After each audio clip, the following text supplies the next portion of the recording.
Hey guys, tonight we begin with something sweet, but not in the way you think. Picture a room lit only by the amber flicker of candlelight. The window is cracked, and outside, somewhere in the inky dark, someone's goat is bleating in protest.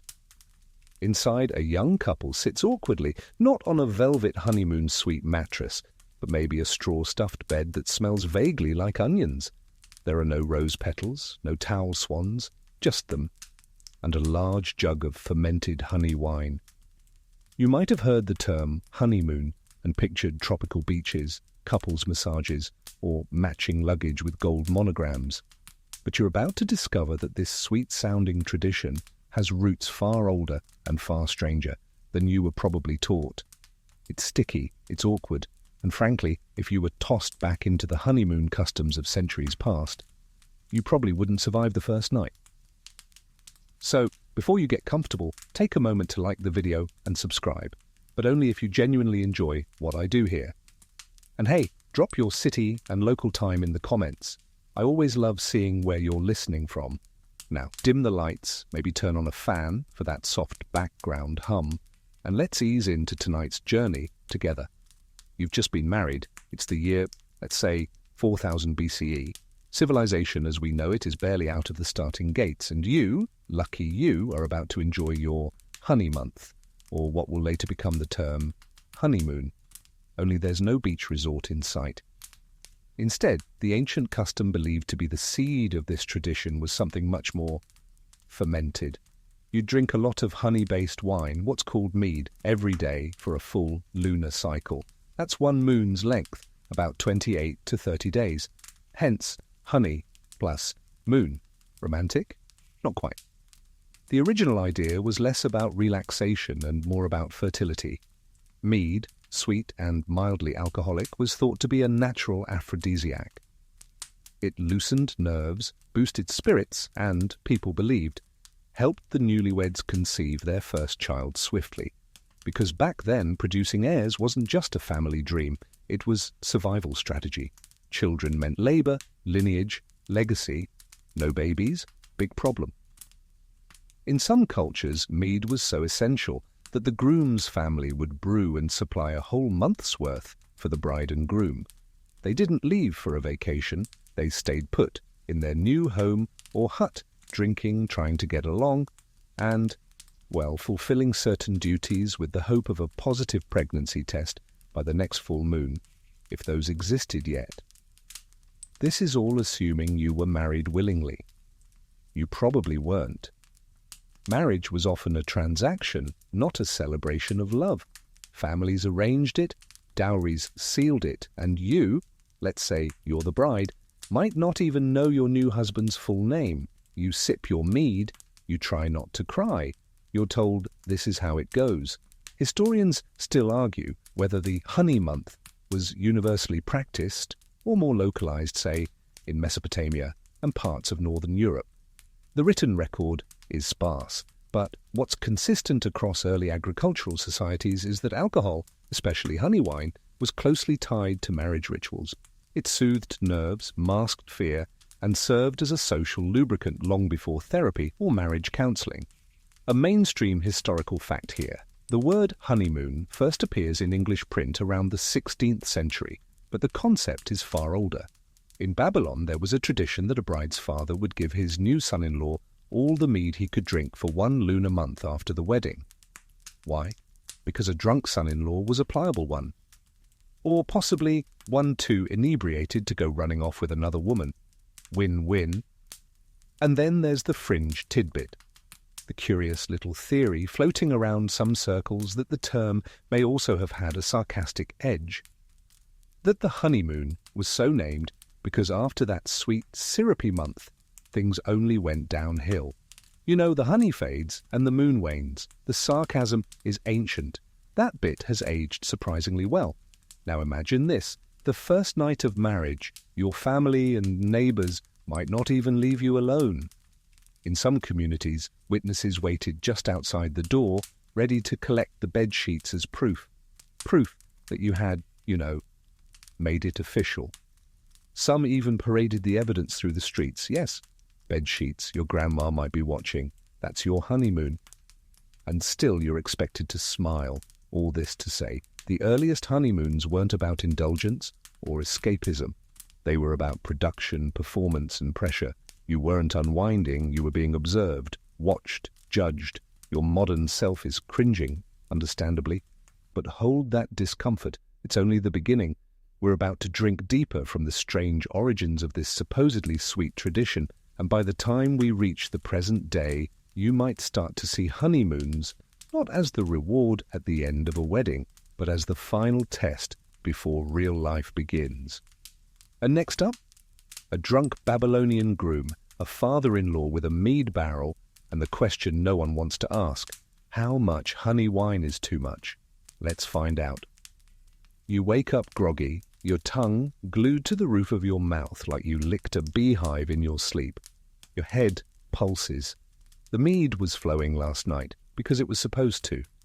You're in ancient Babylon sometime around 1800 BCE, and your honeymoon is in full swing. Except it's not a private escape. It's an obligation and an endurance test. See, in this world, weddings are more transactional than tender. Your bride may have been bartered for with livestock, grain, or a particularly sturdy ox. And now that the deal's sealed, you, the groom, are expected to chug fermented honey wine every single day for a full lunar month. Not for fun, not for love, but because that's the custom. The bride's father supplies the drink, and let's not sugarcoat it. This mead isn't coming out of crystal goblets. We're talking big clay jugs, possibly sealed with beeswax, stored in dusty cellars and guarded like treasure. Because it is. Honey isn't easy to come by in the ancient world. Every drop represents risk. Bees don't exactly hand it over politely. And your job is to drink. A lot. The idea was that mead, consumed consistently for 28 to 30 days, would boost your fertility, calm your nerves, and ensure that the first child came soon. It's not a theory, it's a mandate. If you weren't successful in impregnating your bride within a few moons, the neighbors noticed, the family whispered, inheritance plans wobbled. This wasn't some poetic belief in the magic of honey. This was high-stakes reproduction wrapped in alcohol and tradition. And here's where it gets more uncomfortable. There are records, fragmentary of course, that suggest this mead month wasn't just about drinking, it was also about monitoring. The couple might have been expected to perform their conjugal duties publicly enough that neighbors could hear, or at least guess. Yes, there's a reason early houses had thin walls. Thin walls meant proof. Now, historians still argue whether the honey month was originally religious, symbolic, or simply functional. Some propose that the lunar timing was more about divine cycles, honoring moon goddesses or fertility deities. Others believe it was timed for agriculture, after the harvest, when food and drink were abundant and families could afford to wed off their children. Then again, some just think it was the only time people had enough mead on hand to go through with marriage. And then there's the fringe theory that grooms weren't always allowed to stop drinking. They had to keep going, even if their livers begged for mercy. Because the more mead consumed, the more compliant the husband. A kind of enforced mellowing. You stumble outside, Babylon is humming. Mud brick buildings lean into dusty alleys, palm trees rustle overhead, and the river Tigris snakes nearby like a lazy god. Somewhere goats bleat, always goats.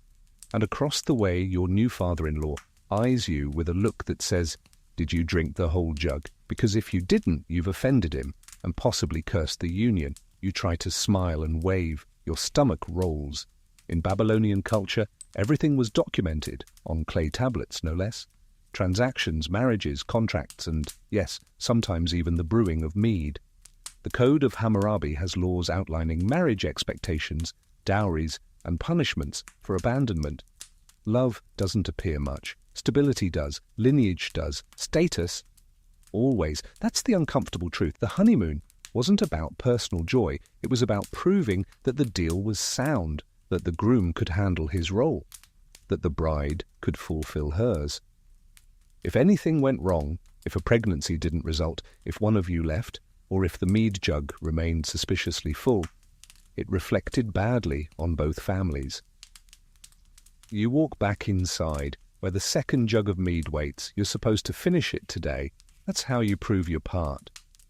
You look at your bride, who looks like she hasn't slept, and both of you laugh, not because it's funny, but because what else can you do? Meanwhile, the neighbours are definitely listening. Later that week, the mead starts to taste like regret, but you keep going. You toast to the moon. You say it tastes sweet even when it burns. This is your honeymoon, after all. And if you think this was intense, just wait until we visit the Vikings. Their honeymoon custom involved kidnapping the bride and running like hell. You're running now, through snow, through pine, through smoke, not because you forgot your vows or left the mead out in the sun, but because you've just kidnapped your bride. That's right. Welcome to the Viking honeymoon. In Norse society, which peaked between the 8th and 11th centuries, marriage was rarely a private affair and even less often a romantic one. It was a deal struck between families. But in certain communities, especially the more remote or war-proud ones, there was an old tradition known as marriage by capture. And it was exactly what it sounds like. You, the eager groom, wouldn't propose. You'd seize. Now, to be fair, this wasn't always non-consensual. Sometimes it was staged, symbolic, part of a mutual understanding, like a dangerous theatre performance that only the two of you and a few bruised relatives were in on. But other times, entirely real, especially when the bride's family disapproved, or the union wasn't arranged in the traditional channels. So here you are, hoisting your bride over your shoulder like a sack of barley, while her uncles shout, her mother faints, and her brothers reach for axes. You're running not toward a honeymoon suite, but toward hiding. The honeymoon in this context is quite literally the getaway phase. You vanish into the forest, maybe a cabin, maybe a boat, maybe a cave with furs and enough dried fish to survive a few weeks, and you stay there for at least one moon, sometimes longer. Why?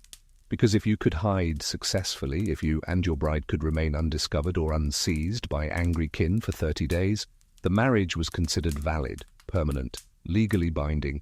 You'd essentially proven your strength and cunning as a husband. Bonus points if the bride didn't try to escape. It sounds like a bad Nordic rom-com, but in truth it was deadly serious. Historians still argue whether this practice was widespread or just a fringe remnant of older Indo-European customs. Some believe it originated during periods of clan warfare, when abducting women was a wartime tactic. Others argue it was a distorted ritual designed to mimic ancient myths, like the Norse god Odin stealing wisdom or power through acts of trickery. Either way, the symbolism was potent. Stealing a bride showed dominance, virility, risk-taking. It was a honeymoon of survival. You and your bride eat quietly in your hideout. There are no flowers, no chocolate on pillows, just salted herring and the sound of wolves in the distance. You whispered in the dark, unsure if she even wants to be here, but hoping that the shared danger softens her opinion. She's wrapped in wool. You're still bleeding from that axe graze. Romantic? No. Effective? Often. And the strange part? It worked. The post-abduction honeymoon gave the couple forced intimacy and accelerated familiarity. Some marriages strengthened in those freezing nights, bound not by vows but by fish oil and frostbite. You sit outside by the fire.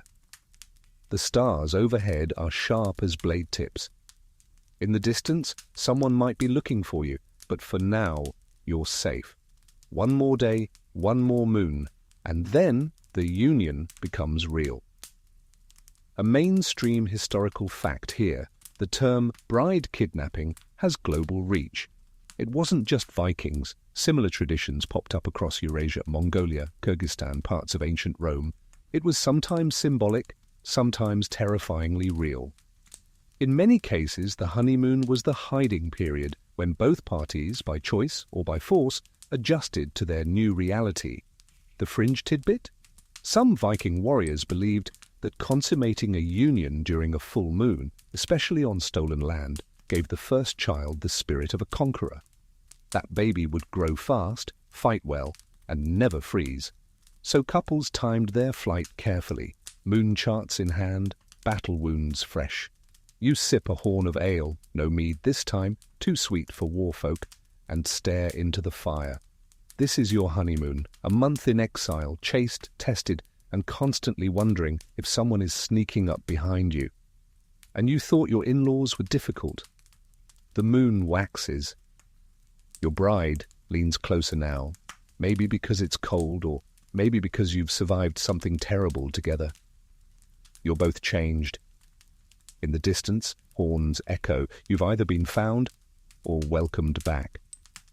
Either way, the honeymoon is over. You return from your snowy hideout, bruised, bearded, and bonded in ways no cruise ship itinerary could ever manufacture.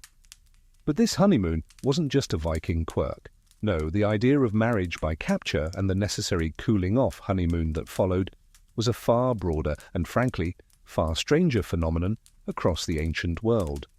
Step into early Europe, somewhere along the forested borderlands between Celtic tribes and early Slavic settlements. It's muddy, loud with birdsong, and thick with customs. You've just emerged from the marriage ceremony, if you can call it that, and your new wife.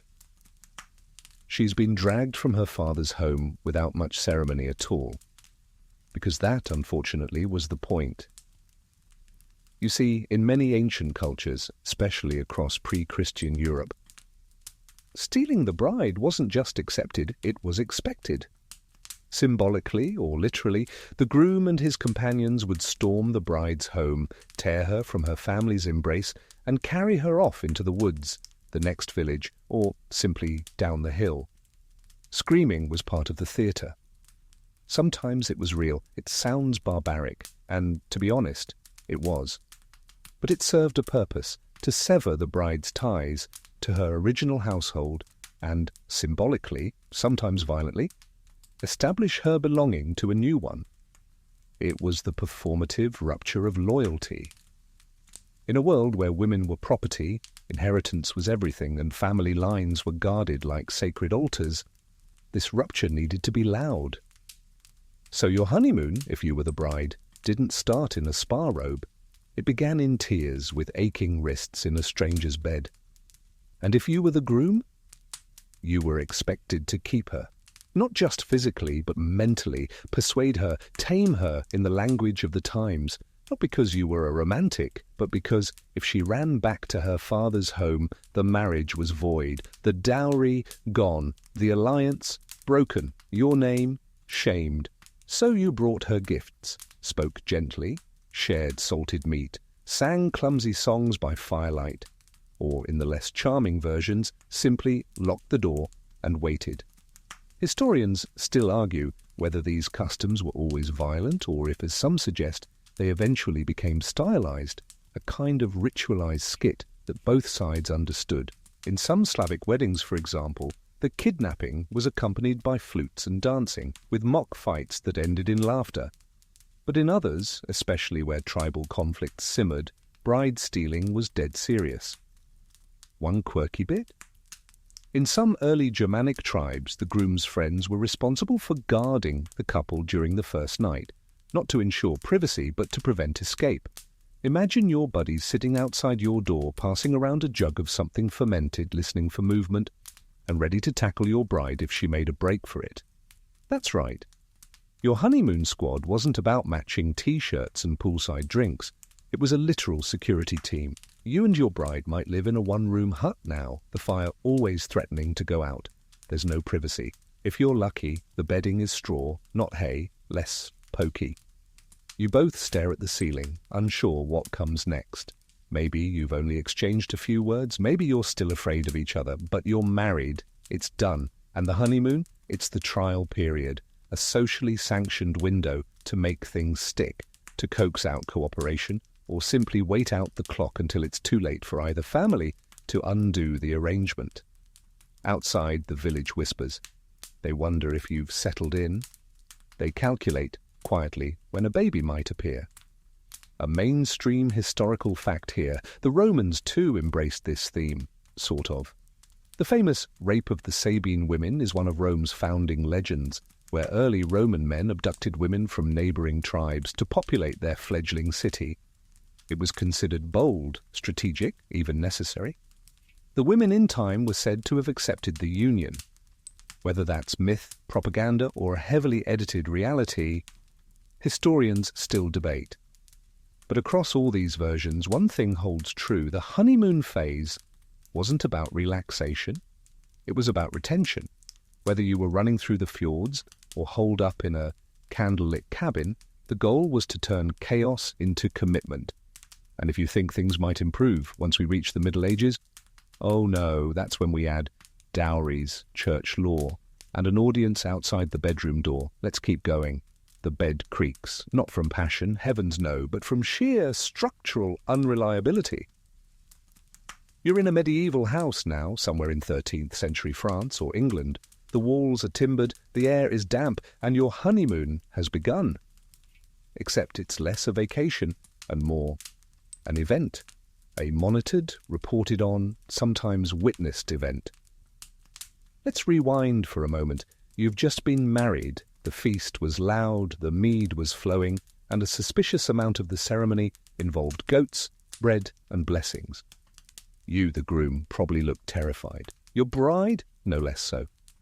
And the moment the church doors closed, everyone began whispering about what was coming next. The bedding. Ah, yes, the medieval bedding ceremony. You thought you'd get a moment of privacy? Cute. This ritual varied across regions and centuries, but the general idea was this. Once the vows were exchanged, the community, or at least a select group of loud and well-fed relatives, escorted you to the bedchamber. They didn't just walk you there, they followed you in. Some sang, some cheered, some threw nuts, and then they tucked you both into bed. Sometimes they stayed until you, began. Other times they left a servant or priest behind to ensure things went according to plan. And the ultimate goal? Proof of consummation. Not proof in the metaphorical sense. Literal, tangible, eyewitnesses, bed sheets. A tiny bloodstain for some cultures was considered critical. In noble or royal households, the sheets might be displayed publicly the next morning, like a very intimate Instagram story, but in real life and with a parade. Why? Because inheritance and legitimacy depended on it. Without consummation, the marriage wasn't valid. The dowry couldn't be claimed, the alliance between families would fray. And if the bride remained untouched, she could be returned, like a poorly reviewed marketplace order. So the honeymoon wasn't about travel, it was about completion.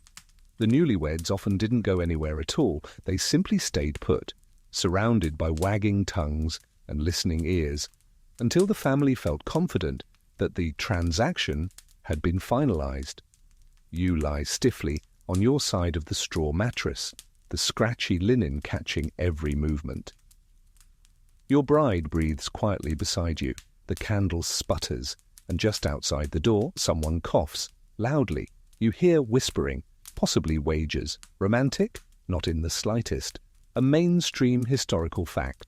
By the high Middle Ages in many parts of Europe, marriage was a public contract more than a private decision, and the act of consummation had legal weight. Courts could annul marriages that weren't fulfilled physically, and in some cases individuals could be subjected to bizarre medical examinations to prove their capabilities. Yes, you heard that right. And here's your quirky tidbit. In some noble households, particularly in France and Spain, there were literal witnesses inside the bedroom. Trusted courtiers or even clerics sat quietly, facing the wall if you were lucky, until the deed was done. Their job was not to enjoy the moment, but to verify it.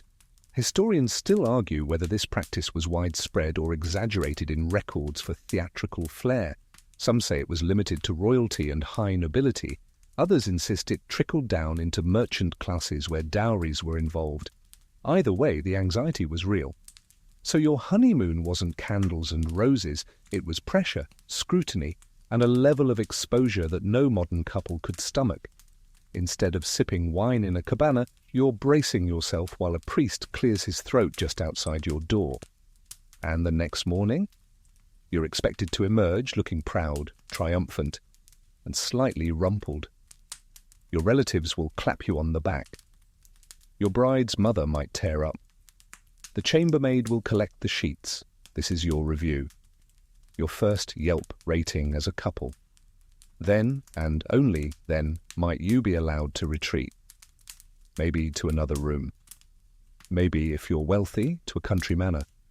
But most likely, you'll just stay in place. This is your life now. Marriage, observed. And yet there was still tenderness sometimes. Letters from medieval couples, rare but real, show affection, blooming after all the fanfare faded. Maybe it was Stockholm Syndrome. Or maybe, just maybe, humans have always found ways to carve intimacy out of impossible spaces. Still, you can't help but wonder who thought a honeymoon needed witnesses.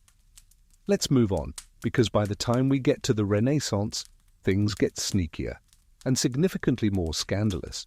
The candles are thinner now, the gowns more elaborate, and the air smells faintly of clove and lemon balm.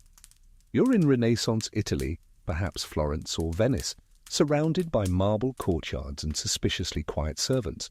You've just been married. Though if anyone asks, maybe don't confirm it. Because here, in this swirling world of city-states, family alliances and church oversight, honeymoons often meant hiding. That's right. Your marriage might have been whispered, arranged in back rooms, or even rushed through a secret chapel.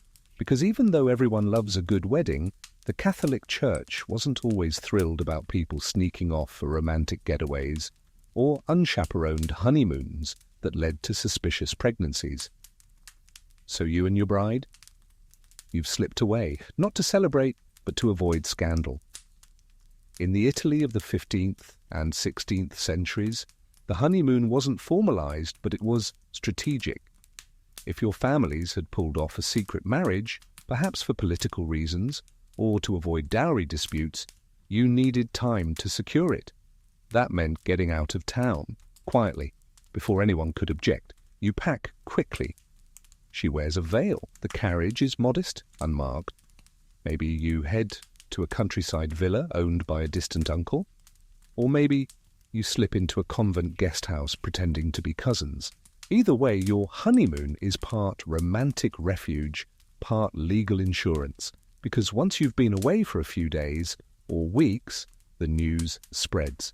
The marriage becomes known. If no one stops it, it stands. And in this way, the honeymoon serves its historical purpose once again, to solidify the union before anyone can undo it.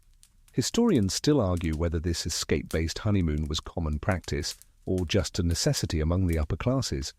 Some sources point to city records showing a spike in country travel right after major family unions. Others think it's merely a byproduct of the Renaissance obsession with appearances. A marriage wasn't official until the neighbors couldn't reverse it. And oh, those appearances. Renaissance culture was obsessed with propriety, on the surface at least. Behind closed doors, less so. A mainstream historical fact here. During this period, the church's role in marriages increased dramatically. While earlier weddings were often secular or family-based, the 16th century saw a formalization of nuptials under church authority. But consummation still mattered, and the church still required evidence if disputes arose. Which brings us to your new favorite tradition, the Silence Pact. That's right. In some Italian households, couples were explicitly told not to speak about the honeymoon, not to friends, not to family, not even to one another once they returned. It was better that way, less gossip, fewer questions. But the staff knew, the carriage driver knew, and if the villa's grapevines had ears, they'd tell you that not all honeymoons were calm. There's a quirky tidbit from a Venetian diary in the 1580s, where a servant complained of having to bring trays of cheese and figs to a honeymooning couple every 3 hours because they wouldn't leave the room and had broken 2 bed frames. The tone, less scandal, more exhaustion, so you sip a little wine, watch the hills from your window and keep quiet, because even in hiding, the honeymoon has rules, and when you return, months later, if you're lucky, you emerge with your new spouse on your arm and a faint smirk that says, yes. We were away. Yes, it's done. Maybe a baby follows, maybe a lawsuit, maybe both. But either way, no one can undo it now. And that truly was the whole point. Next time, we'll peek into England's Elizabethan era, where couples didn't just hide their honeymoon. They often hid the entire wedding. The air smells of wood smoke, ink, and damp parchment. You're in England now, Elizabethan England, to be precise, and your boots squelch in the mud as you tiptoe toward the church. Or maybe away from it. Because here, in the late 16th century, people weren't always announcing their weddings. In fact, they were often doing the opposite. You and your beloved, you're eloping, quietly, secretly, sometimes even illegally. And your honeymoon, it's not a grand tour, it's more like a getaway car that never stops moving. During this time, marriage in England was a legal maze. Church law dictated the rules. Public banns had to be read 3 Sundays in a row before the ceremony, giving time for objections to surface. Anyone could interrupt. Ex-lovers, disapproving fathers, jealous rivals, a baker who swore you owed him 6pence. Anyone. So naturally, couples started skipping the formalities. They would find a priest willing to bend the rules, sometimes bribed, sometimes just sympathetic, and marry in haste, sometimes in a field, a private home, or a roadside chapel. These unions were known as clandestine marriages, which meant your honeymoon wasn't just a celebration, it was a cover story. You'd disappear for a while, let the rumours circulate, let time work its magic. After all, if you came back as a married couple, and enough people accepted it, the church often just shrugged. The paperwork could be sorted out later, but if you stayed visible too soon, you risked everything, annulment, fines, or worse, being forced apart. So, you ride. Maybe to the Lake District, maybe to a cousin's manor, maybe into Wales. The horse is uncomfortable, the weather is grey, but the freedom, exhilarating. Historians still argue whether these elopements were driven by romance or rebellion. Some believe they were acts of youthful defiance, star-crossed lovers against the world. Others say it was just logistics. Families couldn't agree on dowries or timing, so the couple took matters into their own hands. Love may have played a part, but so did frustration. And of course, the nobles did it differently. Among the upper classes, secret weddings weren't just romantic, they were strategic. A wealthy widow might marry her steward to protect her fortune. A younger son might marry up the social ladder without his father's consent. And once married, if no one caught them, they couldn't be unmarried easily. The honeymoon in these cases, it was less about consummation, more about stalling, buying time, waiting for tempers to cool and deals to be negotiated. There's a record from 1591 of a young nobleman hiding in his uncle's cellar with his new wife for 8 weeks until his father agreed not to disinherit him. A honeymoon in total darkness, with rats. There's your quirky tidbit for the night. And while you sit by the fire in your borrowed cottage, maybe sharing a pot of pottage and stale bread, you're not exactly relaxed. You're rehearsing explanations, trying out phrases like, "we meant no harm," and "it was always going to happen." You're building your alibi with every hour that passes. A mainstream historical fact here. England didn't fully regulate marriage licenses and outlaw clandestine weddings until the Marriage Act of 1753, also called Lord Hardwicke's Act.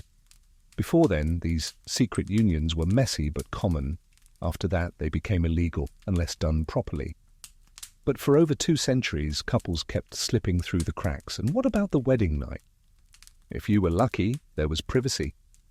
If you were not, there was a host of nosy innkeepers, servants, and maybe a friend or two hovering just outside the door. Because even in hiding, the old traditions lingered. People wanted proof, even the unofficial kind.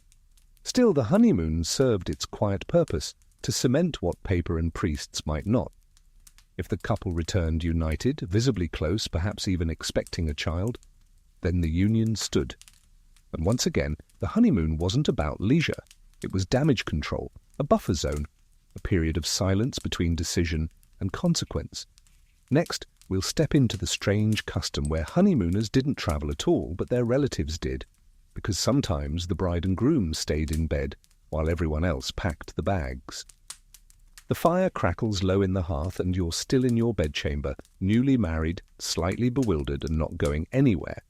But oddly, your relatives are.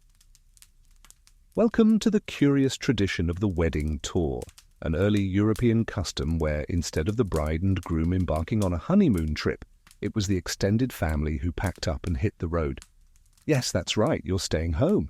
But Aunt Mildred and Cousin Henry are off visiting every relative within a 30-mile radius, delivering fresh gossip and small jars of pickled something as they go. It sounds strange, because it is. But in many regions of medieval and early modern Europe, especially among the landed classes, the focus after a marriage wasn't on relaxing, it was on reporting. Marriage, after all, was a social event, a shift in status, a reshuffling of alliances. Everyone needed to be informed.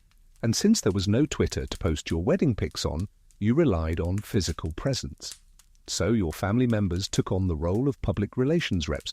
They'd visit Uncle so-and-so, deliver news of the union, maybe present a trinket or token from the ceremony, a sprig of rosemary, a scrap of lace, a small slice of stale wedding cake, and share details about the couple.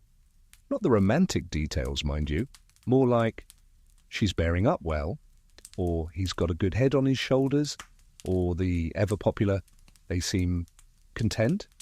Meanwhile, you and your spouse, you remained tucked away at home. Why? Because your job was to establish the household. There was furniture to arrange, staff to manage, sheets to inspect, and, if the stars aligned, babies to begin planning.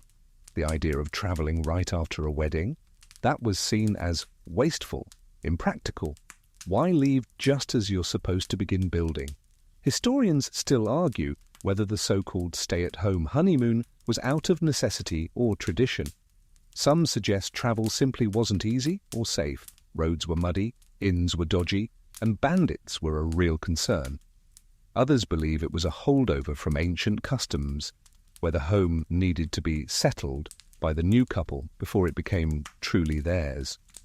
A mainstream historical fact.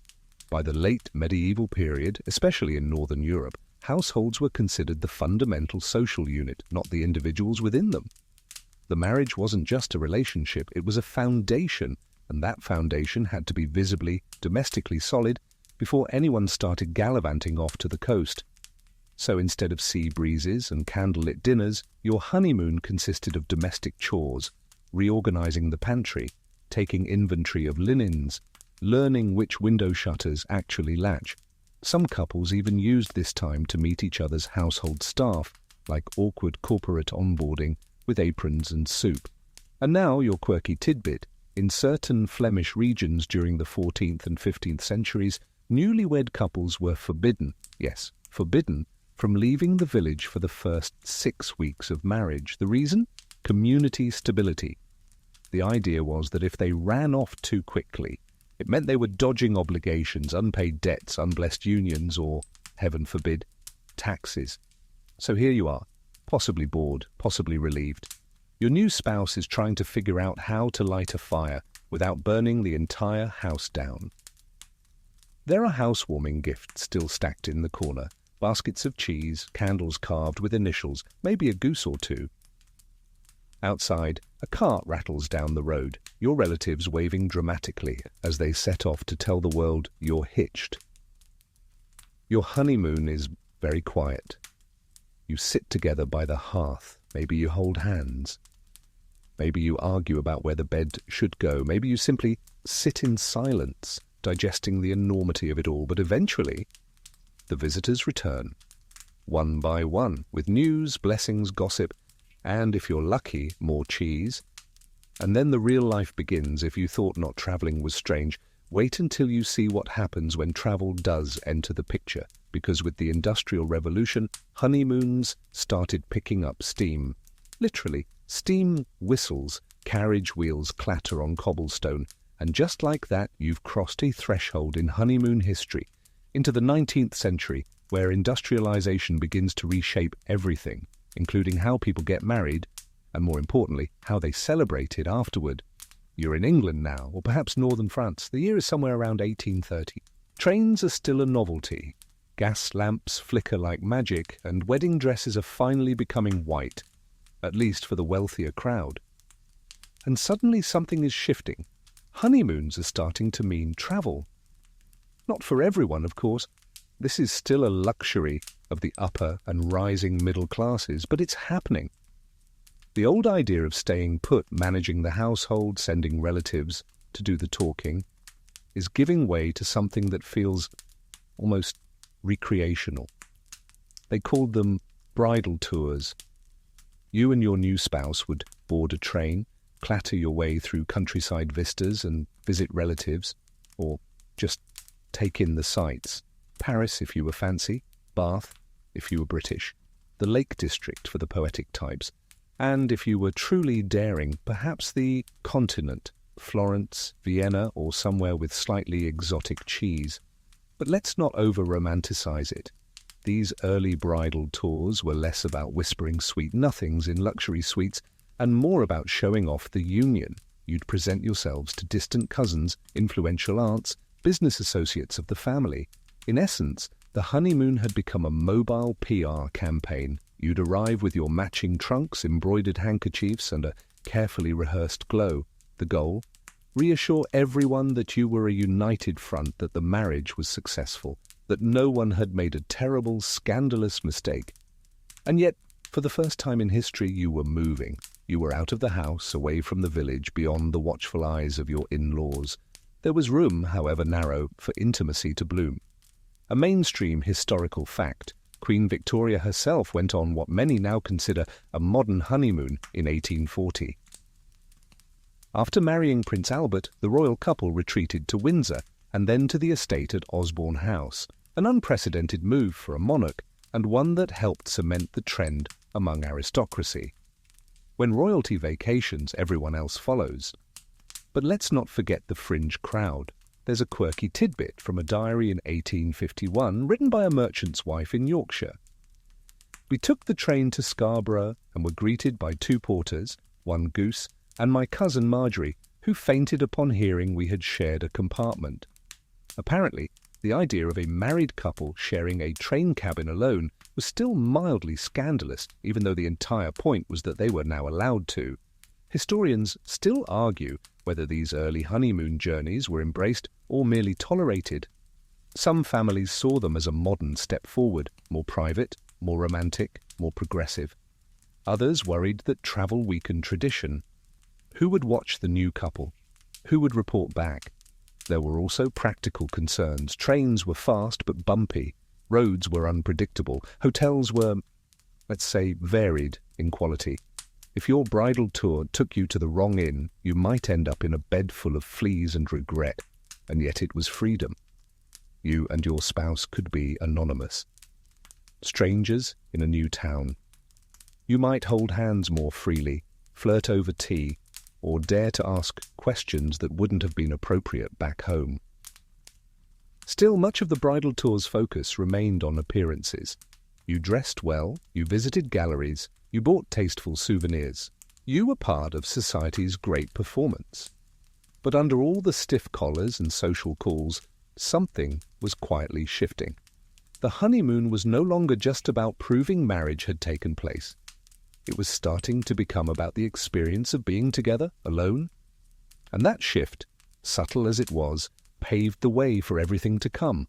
The seaside getaways, the mountain chalets, the honeymoon suite with fresh towels and awkward eye contact. So finish your tea, the train's about to arrive, because next we step into the gilded age of high society honeymoons, where it wasn't enough to be married. You had to honeymoon fashionably or risk social exile. Steam rises from the platform, lace glimmers beneath silk, and your gloved hand rests awkwardly in the crook of your new spouse's elbow. You're not smiling for a camera, those haven't quite caught on yet, but you are aware that everyone is watching.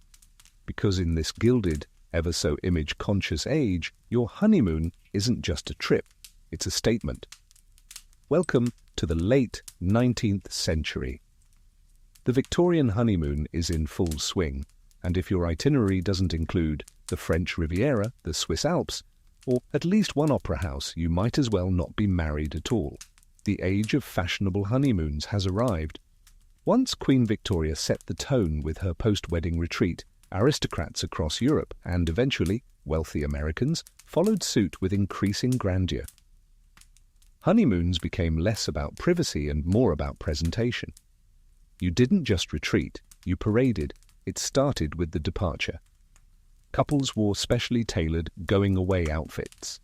The bride's was often a tasteful but still elaborate ensemble of grey, lavender, or cream, paired with a feathered hat and gloves. The groom?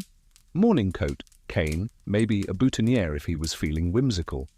They'd wave from the carriage or train compartment like minor royals, the crowd murmuring approval. And then they were off, to somewhere suitably elegant, Paris, Venice, the Amalfi Coast, and eventually, if they were adventurous or American, even Egypt or India. But let's be honest, this wasn't about sipping wine on moonlit balconies. Most newlyweds barely knew each other. Courtship was short, conversation was formal, intimacy was, well, still being negotiated. So the honeymoon became a kind of extended performance. The couple travelled, posed, dined, and socialised. They stayed in grand hotels with marble floors and discreet staff. They sent postcards home, arrived in Nice, weather divine, Charles enjoys the oysters. The tone was always slightly rehearsed, a mainstream historical fact.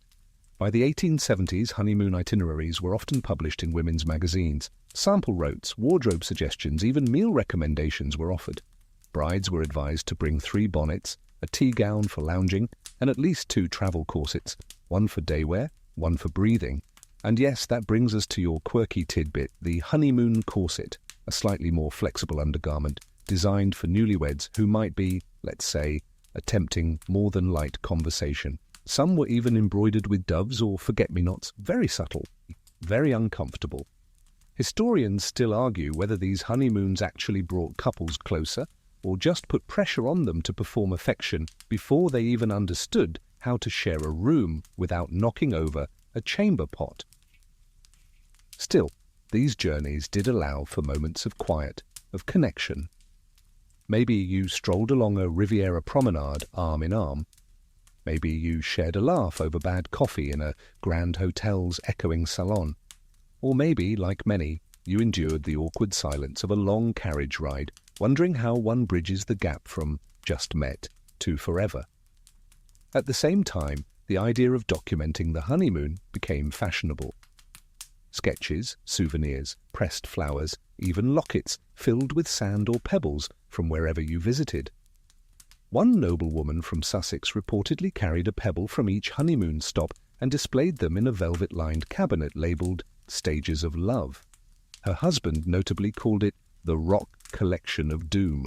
So here you are, standing on a cliff in Monaco, wind whipping your embroidered sleeves, wondering if you're enjoying this or merely enduring it. You look at your spouse, who's adjusting his hat and squinting toward the sun. He says something about lunch. You nod. It's not a romantic comedy, but it is a beginning. And while your every move is still somewhat scripted, your route mapped, your outfits planned, there's something undeniably modern about it. For the first time, the honeymoon is a leisure activity, a symbolic break between 2 phases of life. You're not proving anything to the neighbours. You're not hiding from angry in-laws. You're simply gone. And that alone is revolutionary.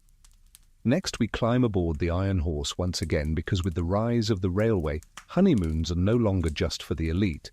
The middle class wants in. And their first stop? Niagara Falls. The roar is deafening, water crashing like thunder, mist rising in delicate curtains, and you clutch your new spouse's hand, just a little tighter. Not out of affection, although maybe that too, but mostly because you're both worried one of you might slip on the slick wooden platform. You're at Niagara Falls sometime in the mid to late 1800s, and like thousands of couples before and after you, you've arrived at what has become the undisputed honeymoon capital of North America. No one knows exactly why this spot became so iconic, but one thing's for sure, if you were newly married and not heading to Niagara, you were doing it wrong. Let's rewind a little. In the wake of the Industrial Revolution, railways began spiderwebbing across continents. Suddenly, travel wasn't just for the aristocracy. Middle-class couples, freshly married and freshly anxious, could hop a train and arrive somewhere completely new, somewhere distant enough to feel like an escape, but close enough to not terrify Aunt Edna. And Niagara checked every box. It was dramatic, those falls. It was accessible. Rail lines from Boston, New York, Philadelphia, and even parts of Canada converged there. And most importantly, it was respectable. The area boasted hotels, promenades, boat tours, and all the charm of a European vacation without needing a passport. A mainstream historical fact. By the 1840s, guidebooks and magazines were referring to Niagara as the honeymoon capital, and by the 1850s, entire industries sprang up to serve the influx of lovebirds. Hotels offered bridal suites, restaurants had newlywed menus, and local photographers made a small fortune on just married tintypes posed with the misty falls in the background. But let's not forget, this was still the Victorian era. Public displays of affection were frowned upon. Holding hands was daring. Sharing a hotel room? Scandalous unless your marriage certificate was firmly in hand and possibly notarized. So honeymoons at Niagara were often equal parts spectacle and restraint. You'd arrive dressed to the nines, bonnets, cravats, kid gloves, and pretend not to notice the 4 other couples checking in at the same time. You'd pose for a photograph, eat something overly starchy at the Clifton Hotel, and maybe share a kiss behind a strategically held umbrella. And yet there was magic in it.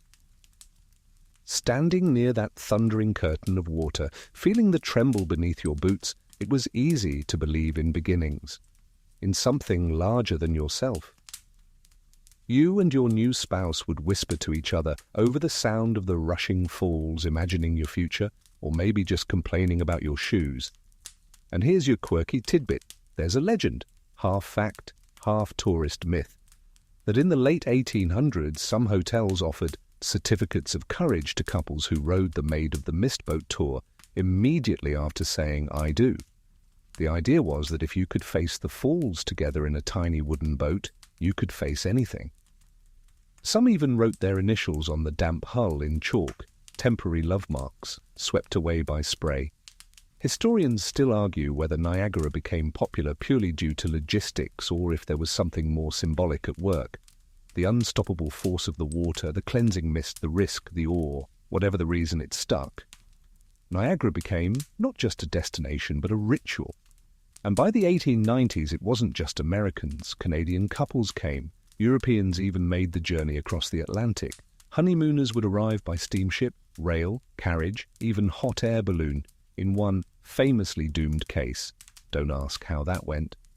So here you are. You've packed your best coat, your second best shoes, and a corset that's 2 inches too tight. You sit on a bench near the falls, eating peppermint sticks from a vendor, and watching as another couple walks by, nervous, laughing, arm in arm. You nod, they nod, it's like a club, and while it's not Paris, it's yours. The thrum of the water, the mist in your hair, the odd little squirrel that keeps trying to steal your lunch, it all becomes part of the memory. Next, the hotel industry realizes what it's sitting on and starts marketing honeymoons for profit with an intensity even Niagara couldn't drown out. The front desk clerk greets you with a wide, knowing smile. Behind him is a sign carved in cursive wood. "Welcome, honeymooners." The air smells faintly of lavender sachets and new carpet. You've just checked into one of the first hotels designed not just to accommodate honeymoons, but to capitalize on them.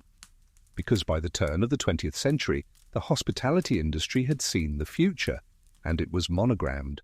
Up until now, honeymoons had been tradition-adjacent, born of necessity, ritual symbolism, or mild rebellion. But now they're big business. You see, the post-Victorian world was shifting, cities were growing, incomes rising, and expectations evolving.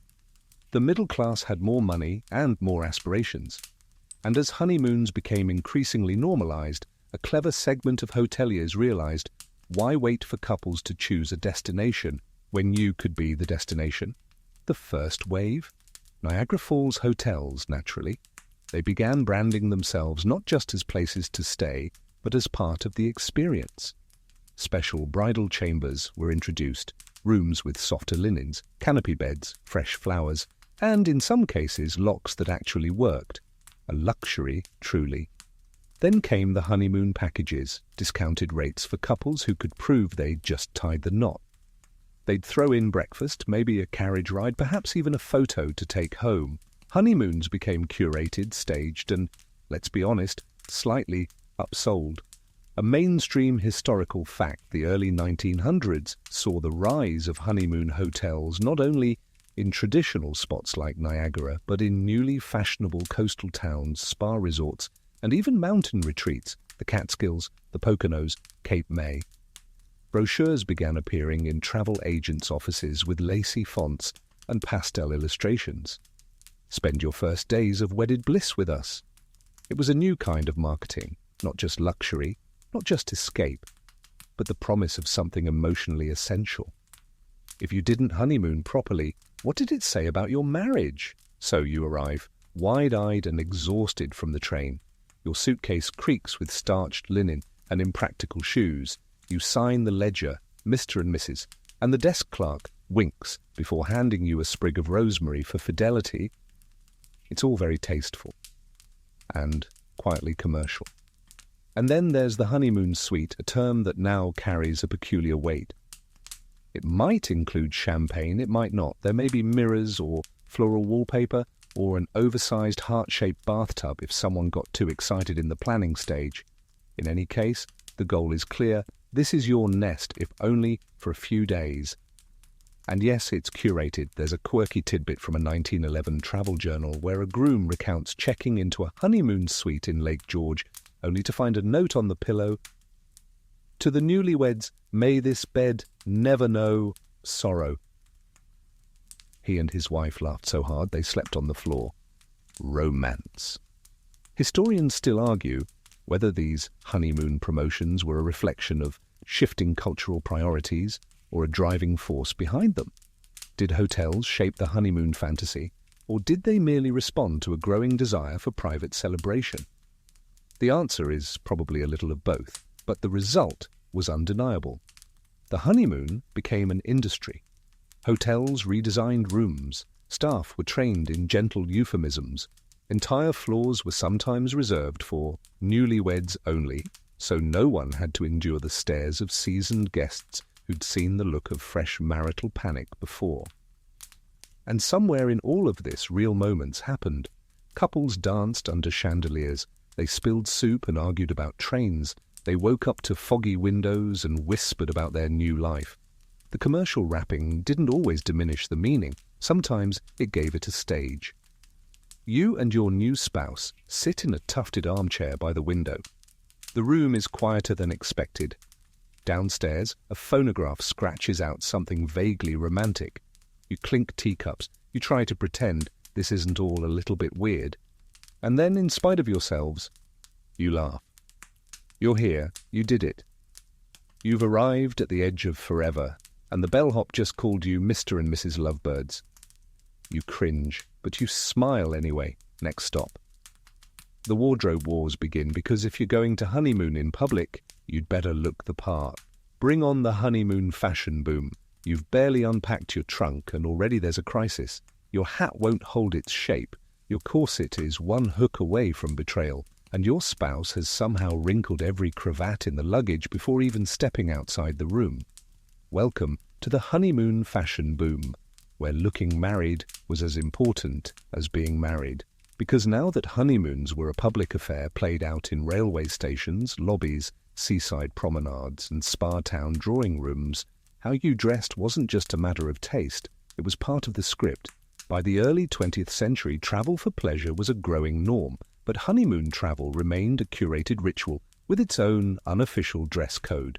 Enter the phenomenon of the going-away outfit. This wasn't just any travel ensemble. The going-away outfit was meticulously chosen, sometimes even tailored specifically for that very moment when the couple would depart the wedding venue, wave farewell, and begin their journey into the strange unknown of married life. The bride's look, demure but unmistakably bridal. Think soft pastels, dove grey or pale lilac, perhaps with a small spray of wax. Orange blossoms tucked discreetly into her hatband. No full white gown anymore, but the elegance remained. And gloves. Always gloves. The groom's look, sharply pressed. Waistcoat matching the train tickets. Hair pomaded within an inch of its life. Ideally looking like someone who would never once trip over his own luggage. Spoiler, he always did. A mainstream historical fact. By the 1910s, bridal magazines regularly published honeymoon packing guides listing essential outfits for each portion of the trip: traveling costume, afternoon promenade dress, dinner ensemble, and even private leisure garments, which was a Victorian euphemism if ever there was one. And here's your quirky tidbit. Some elite department stores offered entire honeymoon wardrobes pre-assembled in steamer trunks customized by destination. Paris? You got silks, heels, and opera gloves. The Alps, tweed, boots, and suspiciously cheerful knitwear. One shop in Boston advertised a Niagara package that included 4 petticoats, 2 umbrellas, and a guidebook with polite phrases in Canadian. And thus, fashion became part of the honeymoon fantasy. It wasn't just about being married, it was about being seen as newly married. Couples often received special treatment at resorts or dining establishments for looking the part. Matching luggage helped. So did her faint blush and his nervous bow. Everyone knew, everyone approved, but not everyone enjoyed it. Historians still argue whether the pressure of honeymoon fashion enriched or burdened the experience. On one hand, it helped couples feel elevated, special, important, like characters in their own romantic novel.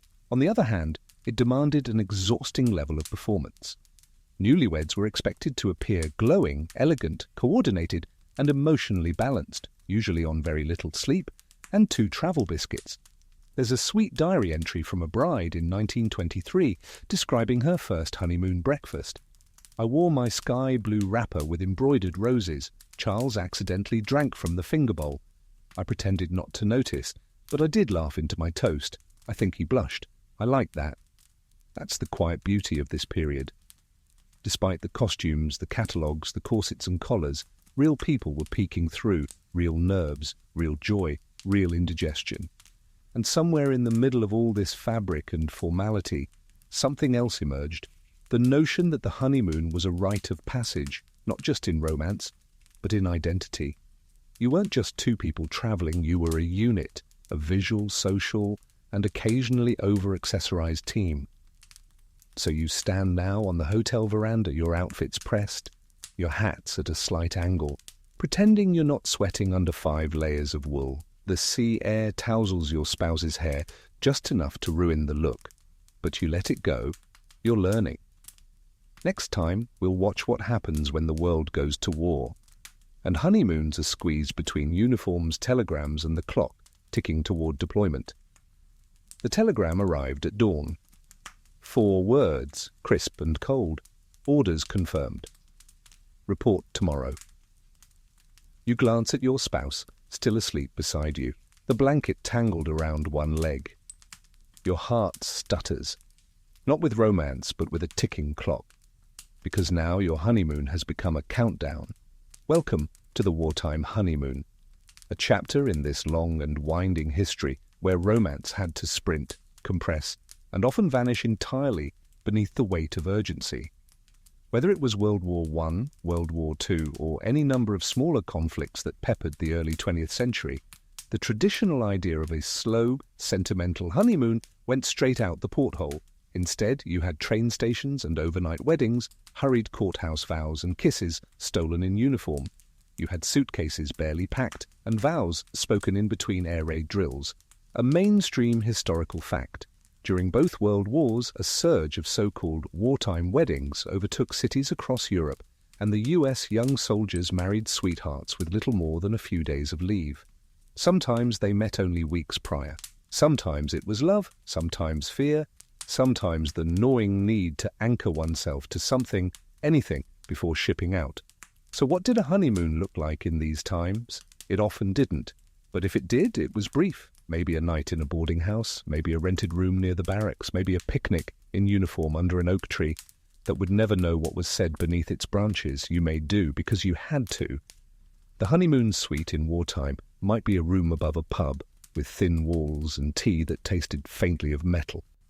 Or a train car if you were lucky enough to travel together even for a day. The romantic gesture wasn't the champagne, it was simply being there, together, before everything changed. Historians still argue whether these rapid-fire unions were stable or reckless. Some lasted decades, others frayed before the ink on the marriage license dried. But one thing is clear, These couples weren't honeymooning for relaxation, they were clinging to moments. And here's your quirky tidbit. During World War II, some hotels in London and New York began offering victory honeymoon rates, discounted rooms and quiet corners for couples whose time together was painfully short. One famous hotel in Manhattan even kept a running list of departing heroes and discreetly sent flowers to their spouses a week after checkout. There's also the story, possibly apocryphal but persistent, of a bride in 1944 who married a sailor and spent their entire honeymoon knitting him a scarf in the train station while waiting for his deployment orders. They shared one soda, one kiss, and a promise to meet again. He wore the scarf. He wrote every week. They reunited in 1946 and took a real honeymoon, to Niagara Falls, of course. The trappings of tradition faded, but not the yearning. And when the war ended, when soldiers and nurses and factory workers came home, honeymoons didn't just resume, they exploded. Post-war travel boomed. So did fashion, optimism, and most of all, babies. Couples rushed to marry and escape into honeymoons that were longer, louder, sunnier, and significantly more well-funded than any generation before them. It was no longer just a trip, it was a reward, a relief. But for those living in the wartime window, the honeymoon became something else entirely.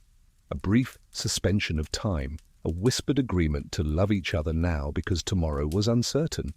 So tonight, you and your spouse sit in a dim little room, the blackout curtains drawn, the candles flickering with rationed wax. You hold hands and don't speak. Or maybe you speak too much all at once. You memorize the slope of a nose, the sound of a laugh, the crease of a uniform jacket hung over a chair, because in 12 hours one of you will be gone. And the memory? That's the only honeymoon you'll carry for a while. Next, we'll ride the swell of post-war prosperity into an era of bikinis, convertibles, and beachside honeymoons where everything is sunny except for the sand in your shoes. The war is over, the banners have been taken down, the factories have shifted gears, and suddenly the streets are full of confetti and cake again. You, like thousands of others, have just gotten married, probably in a flurry of lace and nervous laughter, and now you're stepping into the bright, sand-speckled world of the 1950s honeymoon, and this time it's got sunshine and swimsuits and just a little bit of sunburn. Because now, for the first time in honeymoon history, newlyweds aren't hiding, whispering, or rushing to catch the last train before deployment. They're vacationing, gloriously, leisurely, publicly. Post-war prosperity has changed everything. Trains give way to convertibles, cross-country roads beckon, hotels reinvent themselves as resorts, and the once ritualistic honeymoon evolves into what we now recognize as a true holiday, sun-drenched, camera-ready, and fueled by rum drinks with tiny paper umbrellas. A mainstream historical fact. During the 1950s, domestic tourism skyrocketed in places like the United States, Canada, and Western Europe. Soldiers had returned. The GI Bill made housing affordable. And for the first time, a honeymoon wasn't just an aspiration, it was expected. Destination of choice? The beach. Think Florida, Hawaii, the Caribbean, wherever the weather was warm and the swimsuits were new. Honeymooners in matching linen outfits posed under palm trees, strolled boardwalks and giggled in rowboats like couples straight out of a toothpaste ad. Travel agencies offered ready-made packages, 7 days in paradise for two, with built-in meals, sunset cruises, and your very own bungalow just far enough away from the prying eyes of Aunt Mildred. And oh, the bathing suits. The rise of the bikini caused its fair share of fuss, especially among honeymoon photographers who had to crop carefully for modesty, but couples loved them. Bronzed skin was in, sunlight was in. Romance was no longer a secret tucked behind thick drapes. It was splashed across postcards and photo albums with captions like, "Just married and still smiling." But beneath all that polish and peroxide, something more fragile pulsed. This was the era of the baby boom. Marriage was a sprint toward domesticity. House, car, baby, repeat. The honeymoon became not just a vacation, but a hinge between youth and responsibility. A last pause before the diapers arrived, so couples clung to it. Some even exaggerated it.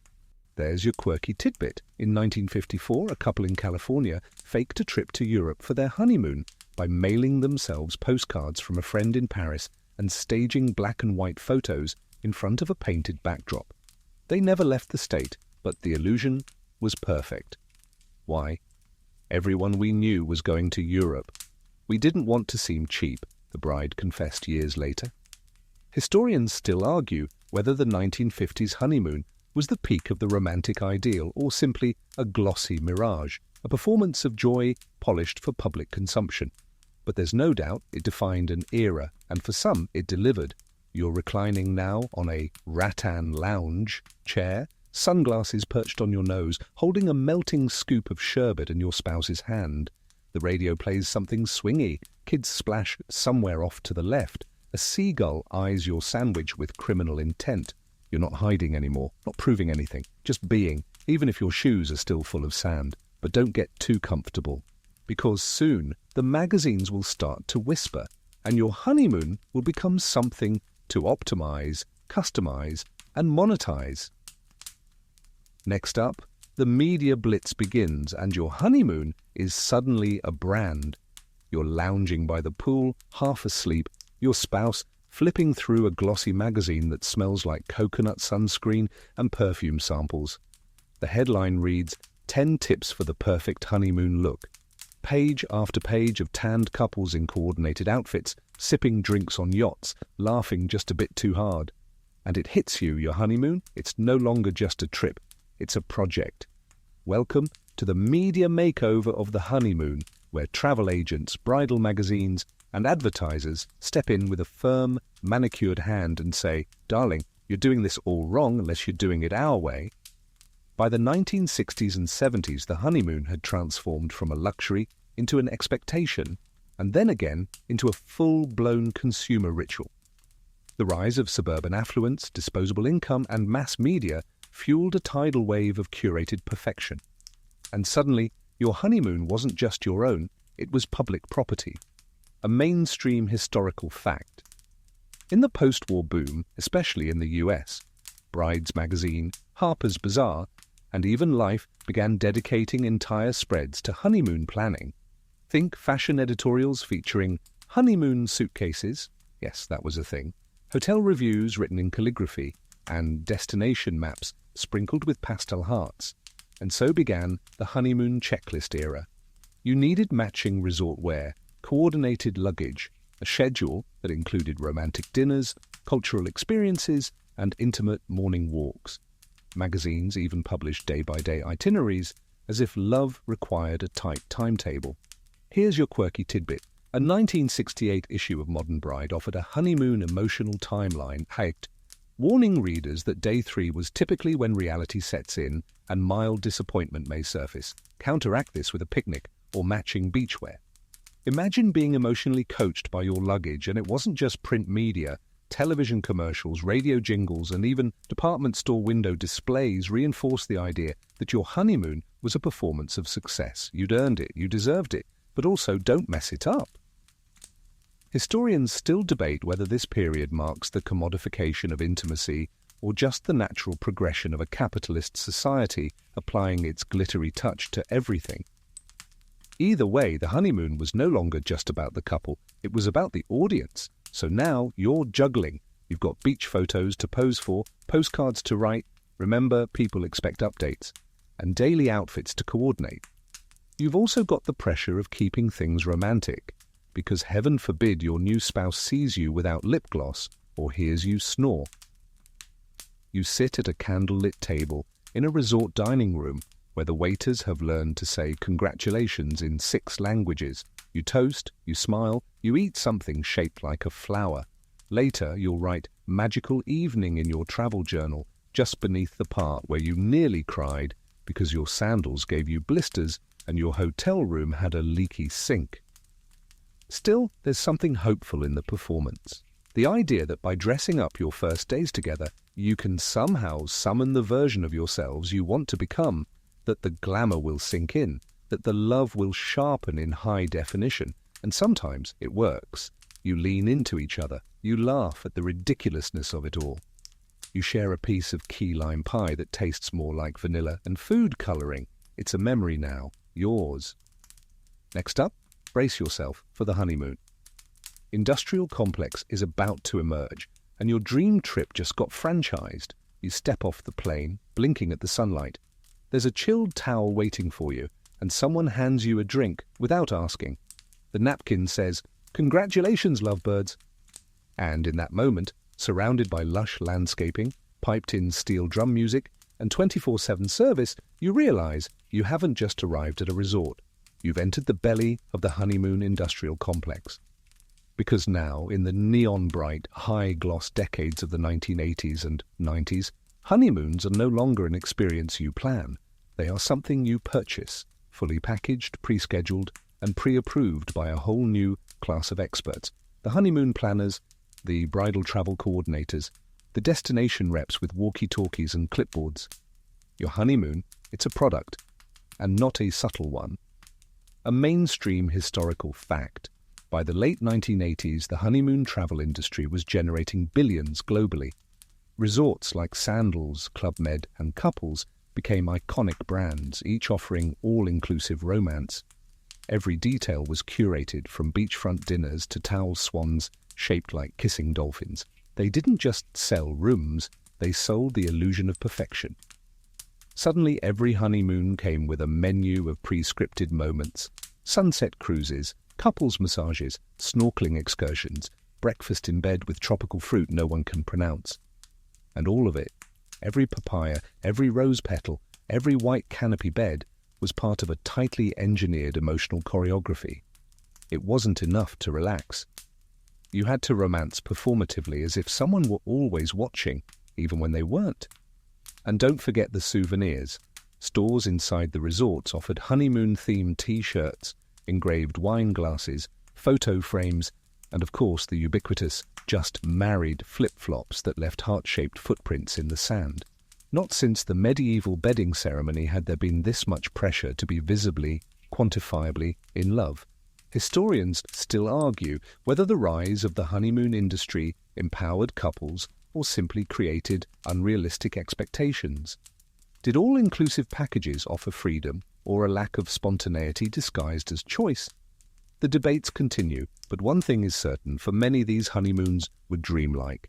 The first time flying overseas, the first time seeing the ocean, the first time someone folded your towels into an elephant, and no one expected you to clean up after yourself. And yet, for some couples, something felt off. Beneath the rose petals and complimentary champagne, a quiet question flickered. Are we really having a moment, or just following the script? Here's your quirky tidbit. In the 1990s, several major resorts began offering honeymoon butlers, dedicated staff who would light candles before you arrived at the room, draw baths, sprinkle flower petals, and occasionally deliver love letters from your spouse, pre-written by marketing staff for couples too tired to write their own. Yes, outsourced romance. You and your new spouse sit by the infinity pool now. You're holding hands, but mostly out of habit. You've taken so many photos you can barely remember what was spontaneous and what was posed. Still, the food is good, the air smells like plumeria, and no one's asking you to do laundry. And let's be honest, some of it is wonderful. You laugh over a game of beach volleyball. You try mango sorbet for the first time. You fall asleep in a hammock, your spouse's book sliding onto your chest. These are real moments, even if they're wrapped in a glossy brochure. But the bar has been raised. The honeymoon is no longer just a getaway, it's a benchmark. It's supposed to set the tone for the marriage. It's supposed to be unforgettable, flawless, maybe even Instagrammable, though we're not quite there yet. And that pressure, it never really leaves. Because next, we enter the jet age, when the world shrinks, the budgets expand, and honeymoons get tropical or bust. The boarding gate calls your name in 3 languages. You clutch your passport, your itinerary, and a glossy brochure with a couple kissing in front of a waterfall that suspiciously resembles a shampoo commercial. You're not going to Niagara. You're not staying local. You're not even thinking about a road trip. No, this is the jet age. And your honeymoon is going somewhere warm, distant, and possibly volcanic. Because now, in the final decades of the 20th century, honeymoons aren't just a luxury, they are a geographical flex. And the farther you go, the more in love you must be. By the 1970s and 80s, international travel had become more affordable. Airfare prices dropped, long-haul routes expanded, and jet-set culture filtered down from the elite to the aspirational middle class. And when it came to honeymoons, the logic became simple. If you didn't board a plane, was it even real? A mainstream historical fact, the rise of commercial airliners like the Boeing 747 made long-distance travel accessible for newlyweds. Magazines began printing top 10 exotic honeymoon destinations, featuring places that only a decade earlier would have required 3 ships and a telegram: Tahiti, Bali, Fiji, Seychelles, Costa Rica. The more stamps in your passport, the better. And let's talk about the expectations. You needed matching luggage, a new bathing suit, and a collection of breezy outfits labeled resort casual, which was somehow code for spend more money than you expected. But you complied, because the tropical honeymoon was now its own brand. You arrive in a place where the flowers are always blooming, the water is always warm, and the air smells like fruit you don't recognize. You're offered a drink the moment you step off the plane, served in a coconut, of course. The taxi driver congratulates you. The hotel receptionist offers you a garland. There are even stickers on your luggage that say, "Just married," as if they've been marked for special emotional handling. And in many ways they have, because this honeymoon isn't just about being together. It's about escaping reality entirely. No dishes, no expectations, no nosy relatives, just palm trees, room service, and the thrum of ceiling fans above mosquito-netted beds. Here's your quirky tidbit. In the late 1980s, some travel agencies began offering mystery honeymoons, packages where the couple wouldn't know the destination until they arrived at the airport. This was sold as adventurous and romantic. In practice, it sometimes led to confusion, lost luggage, and at least one couple ending up in Greenland in July. Romance? Historians still debate whether this tropical turn represented a true evolution in honeymoon philosophy, or just a shinier version of older habits. Was it really about intimacy, or was it about novelty, escapism, and the increasingly global nature of romance? You and your spouse float together in a hotel infinity pool. A steel drum band plays softly in the background, and your biggest concern is whether the room comes with enough towels. It's peaceful, beautiful, and just the tiniest bit artificial. But even here, pressure seeps in. Other couples at the resort seem tanner, happier, more photogenic. Their sarongs match. They order confidently from the wine list. You, meanwhile, forgot your sunscreen and now resemble a tomato in a straw hat. Romance is real, but so is sunburn. Still, the trip carves itself into memory. You dance barefoot on a beach. You eat grilled pineapple by moonlight. You have an argument about bug spray that somehow becomes a joke for the next 10 years. And in that humid, fragrant air, something shifts. You go from newlyweds to travelers, teammates, co-survivors of long flights and confusing buffet stations. That's something, but the expectations, they're rising, because next comes the era of competitive paradise, where your honeymoon isn't just a vacation, it's a performance. And the audience? The whole world. Welcome to the social media honeymoon, where everyone's watching. And everyone has opinions. You wake up to the sound of ocean waves and the gentle ping of a notification. Your spouse is already scrolling, choosing between filters, Clarendon or Valencia. Should the sunrise go in a reel or a story? And suddenly, your first full day in paradise begins not with a kiss, but with a caption. Welcome to the social media honeymoon, where the trip still happens, the love may still be real, but now it's also being broadcast. We've crossed into the 2000s and 2010s now. The rise of smartphones, Wi-Fi at every resort, and a generation raised on instant validation has transformed the honeymoon into something it never used to be, a public performance of private bliss. You're no longer just taking a honeymoon, you're curating one. A mainstream historical fact.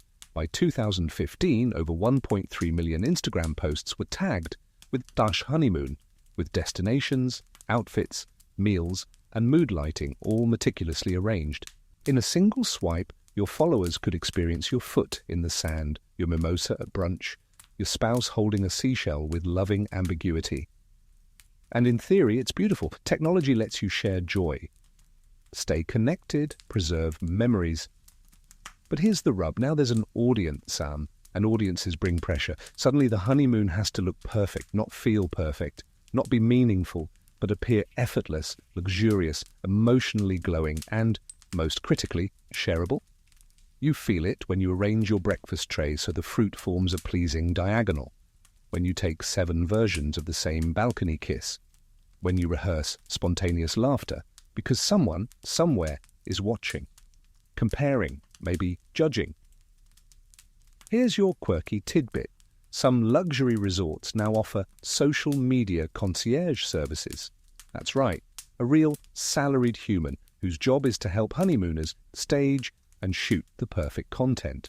Aerial shots, color-corrected lattes, coordinated beach strolls with drone footage. Packages often include hashtag suggestions. What is toy barefoot and betrothed, anyone? Historians still argue whether this evolution has enhanced or eroded the meaning of honeymoons.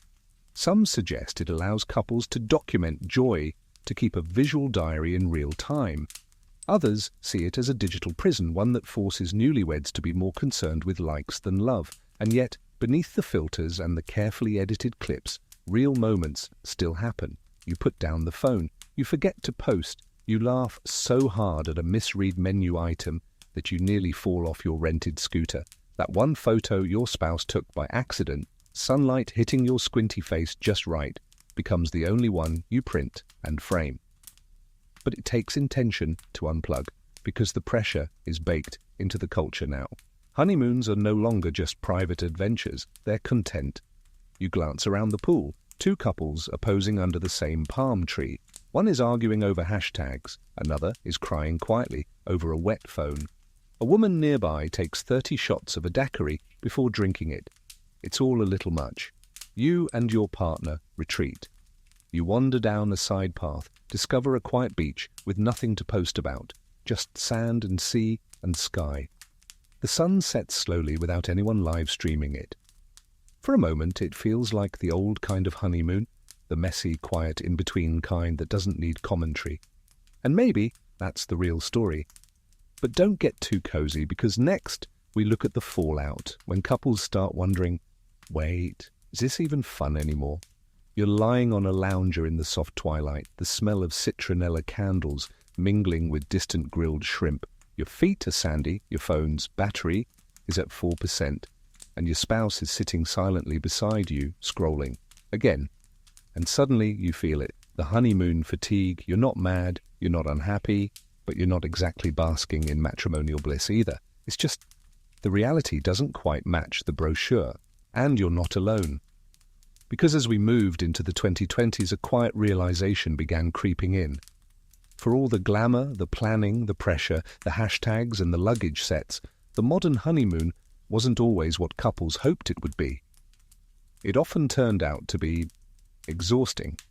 A mainstream historical fact, recent surveys by travel agencies and relationship therapists show a growing number of couples describing their honeymoons as overwhelming, not restful, or simply fine. And not because of major disasters. No cancelled flights or lost passports, just unmet expectations. And those expectations are everywhere. You were supposed to feel more in love, more beautiful, more at ease, but instead you're sunburned, mildly constipated from airplane food, and trying not to fight about which snorkeling excursion to book. You're realizing that even paradise has mosquitoes. And here's your quirky tidbit. In 2021, a viral Reddit thread titled "Honeymoon was mid, are we doomed?" racked up thousands of comments from couples confessing that their once-in-a-lifetime trip was boring, awkward, or, gasp, kind of lonely. Some admitted they felt guilty, like they'd failed a test. Others said they just wanted to go home and order takeout in their pajamas. Historians and relationship experts alike have begun to rethink the honeymoon entirely. Was it ever truly about romance? Or was it about ritual, expectation, social status, and later content? And if it was once about intimacy, has that been drowned under the pressure to get it right? Modern honeymoons in many ways became mini-marriages themselves, crammed with compromise, logistics, unspoken expectations and mood swings. The irony? For many couples, it was the first time they'd spent more than 3 consecutive days alone together. Ever. And that's when things start to surface. You find out your partner packs like a raccoon, that they snore, that they cry during airline safety videos. You discover you have wildly different opinions about what counts as fun. They want to hike a volcano. You want to eat 6 croissants and stare at moss. But that's not failure, that's the beginning. Because slowly, the notion begins to shift from honeymoon as climax to honeymoon as classroom. A space to learn how to coexist, to be disappointed gently and recover, to share a laugh over something that went sideways, to give up on perfect and find something better, realness. You and your partner skip the sunset yoga class you paid for. You order burgers to the room, you play cards and laugh until your cheeks hurt. It's nothing like the catalogue promised. It's better. Still, something is changing. The next generation isn't just feeling let down, they're rethinking the entire concept. What if you didn't do the tropical week? What if you didn't do the week at all? Next. We step into the world of honeymoon alternatives, from solo trips to staycations, buddy moons to skip it entirely. Because maybe the most romantic thing you can do is whatever works for you. You're back home now. The luggage is in the hallway, still half-zipped. The tan is already fading, the fridge is empty, and you're standing in your living room wondering, was that it? And just like that, you start hearing about other couples, friends, colleagues, influencers, who didn't do the beach, who didn't do the plane tickets or the packages or the awkward couple massages. They did something else. Or nothing at all. Welcome to the age of the honeymoon alternative. Because now, in the 2020s and beyond, more and more newlyweds are choosing to ditch the traditional post-wedding escape and opt for something that feels truer, calmer, and much less Instagrammable. Some call it a mini-moon. A few quiet days at a nearby cabin, a hike in the national park, a road trip to a town with one diner and no Wi-Fi. Something short, low pressure, and refreshingly off the radar. Others go for a delayed honeymoon, waiting 6 months, even a year, until they've recovered from the wedding budget and emotional hangover. The thinking is simple. If it's supposed to be special, why rush it while you're still mentally wiping down folding chairs? Then there's the staycation honeymoon, where couples simply retreat into their own homes, no shoes, no stress, no airports, and order their favorite takeout, sleep in, and maybe splurge on that fancy duvet they've been eyeing. And yes, there's even the bold new twist, the solo moon. A mainstream historical fact. In recent years, a growing number of newlyweds, particularly millennials and Gen Z couples, have opted for independent honeymoons. Each person takes their own trip. Maybe one goes hiking in Iceland while the other wanders art museums in Lisbon. They reconnect afterward, full of stories and photos, refreshed rather than frazzled. Is it unromantic, or is it the ultimate sign of trust? Historians and sociologists are beginning to reframe the honeymoon, not as a rigid requirement, but as a choose-your-own-adventure of intimacy. After all, the earliest honeymoons were about fertility, then duty, then appearance. Maybe now, finally, it's about rest. Here's your quirky tidbit. In Japan, some couples celebrate otome moons, or personal honeymoons, where one spouse goes on a dream solo trip with full support from the other. It's not seen as neglect, it's seen as balance. One recent groom even packed his wife's favorite snacks before she left for a solo spa retreat in Okinawa. His only request? Daily photos of her not answering emails. Of course, not everyone is on board. There's still social pressure. Aunt Carol still wants to know where you're going. Wedding guests still expect to see a tropical selfie by day 3. But more couples are pushing back. They're saying, we'll honeymoon our way, thanks. Maybe that means renting a cottage with a stack of books and no signal. Maybe it means doing nothing at all and letting the wedding itself be the celebration. Or maybe it means planning something completely untraditional, a friend moon. Yes, that's real too. Some couples are choosing to bring their closest friends along for the ride. Think a hybrid between honeymoon and bachelor party redux, but with less tequila and more board games. It may sound chaotic, but it can also be deeply comforting. And in these versions, something refreshing happens. There's no performance, no need to prove anything. Just two people easing into marriage, not with fireworks, but with quiet consent. So you and your partner sit on your couch, plates of leftover wedding cake in your laps. You're not in the Maldives, you're not in matching linen. But you're relaxed, you're talking, you're laughing, you're together. And maybe that's the best honeymoon of all. But just when you think we've reached the peak of authenticity, the world turns its gaze back toward the screen. Because now, in the era of endless scrolling, your honeymoon will be judged not just by you, but by everyone. Next, we explore the double-edged sword of the comparison honeymoon, and why even paradise can feel like a letdown when you're always watching someone else's. You're lying in a cabana with a chilled drink in hand, a gentle breeze tousling your hair. The sky is doing that painterly pink-orange thing that makes you think, this should be perfect. But you're not looking at the sky, you're looking at your phone. And someone, an acquaintance, an influencer, someone's cousin's college roommate, is posting honeymoon photos from Bora Bora. Private overwater bungalow, rose petals on the bed, a floating breakfast tray in the pool shaped like a heart. And suddenly your own trip, this lovely, peaceful, coconut-scented reality, feels less than. Welcome to the age of the comparison honeymoon, where even when everything is going right, it can feel like something's wrong, because someone else is doing it better, or at least posting it better. A mainstream historical fact: by the 2020s, more than 80% of newlyweds share their honeymoon experiences online through Instagram, TikTok, Pinterest, or YouTube. Travel content from couples has become its own genre, complete with filters, music overlays, drone shots, and carefully edited, spontaneous moments. And what began as sharing soon became benchmarking. You're not just scrolling, you're measuring. Did their resort have better views? Did their ring look bigger in the sand? Did they have matching white robes and handwritten menus? You know it's ridiculous. You know social media is a highlight reel, not real life. But still, it gets in your head. You glance at your own photos, the one where your eyes were closed, the blurry one your spouse took by accident, the beach selfie where you both look sweaty and mildly windburned. Suddenly you wonder, are we doing this wrong?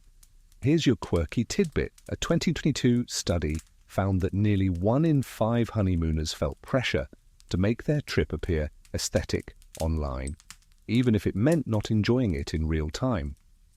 One couple admitted they planned their itinerary specifically around photo ops and actually missed their prepaid couples massage because they were busy chasing golden hour lighting. Historians and cultural critics now consider this the 4th wave of honeymoon evolution. After ritual, romance, and retail comes the optics era. In this world, it's not what you feel, it's what your audience perceives. And the audience? It's insatiable. You start to doubt. The charming little inn you picked suddenly feels cheap. That dinner you loved now looks too dimly lit for a decent post. Even your moments of real laughter feel too quiet, too small, compared to the grand gestures you see online. But here's the truth. None of those other honeymoons are real either. Not the way they look. They're curated, lit, filtered, managed. Even the candid ones have been rehearsed. And meanwhile, you and your spouse are building something else, a private archive of moments that don't need to be ranked. Like the time your hotel room smelled weird, but you couldn't stop laughing about it. Or when your partner tripped and invented an entirely new dance move on the way to dinner. Or when you sat in silence, watching the tide roll in, and neither of you reached for your phone.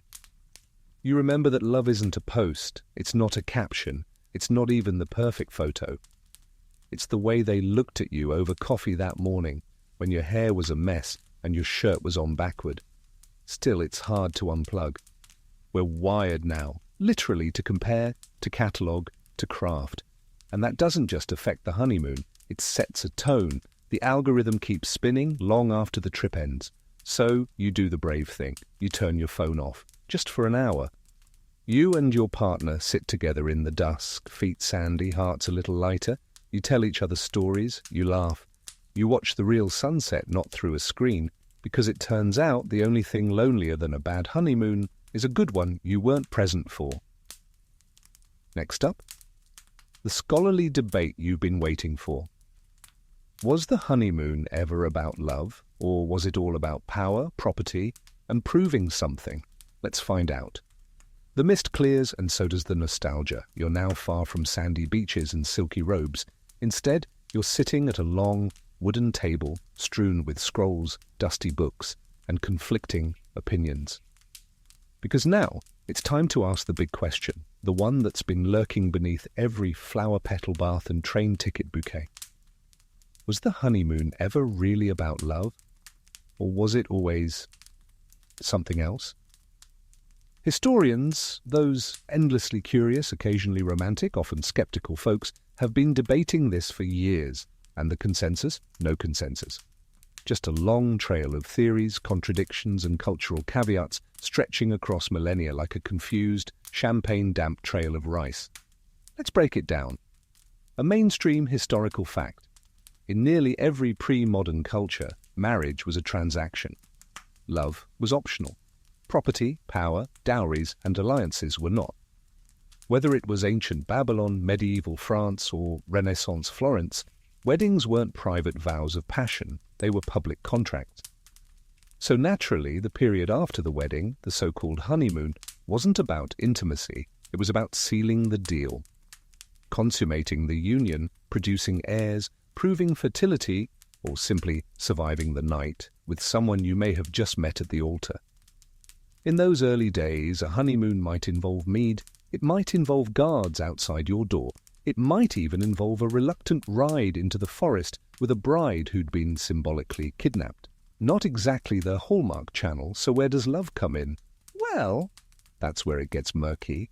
There's a romantic fringe theory, floated by a few 19th century writers, that the honeymoon began as a private escape from society's watchful eye, a secret garden for two newly tethered hearts.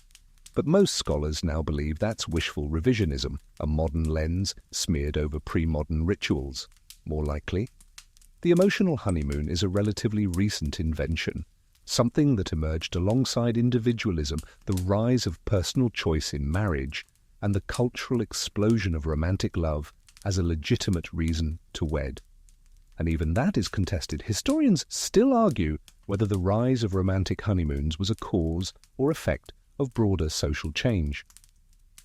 Did honeymoons evolve because love entered the marital equation? Or did the illusion of romantic honeymoons help reinforce the myth that love had always been central to marriage? It's hard to say. Here's your quirky tidbit. In Victorian England, newlyweds were advised to limit conversation during the honeymoon, especially on topics like finances or family. One etiquette manual warned, too much talk may dissolve the delicate illusion of affection. In other words, keep it light, keep it vague, keep it pretty, because even then the honeymoon wasn't built for honesty, it was built for appearance. Fast forward to today, and you can see the residue everywhere.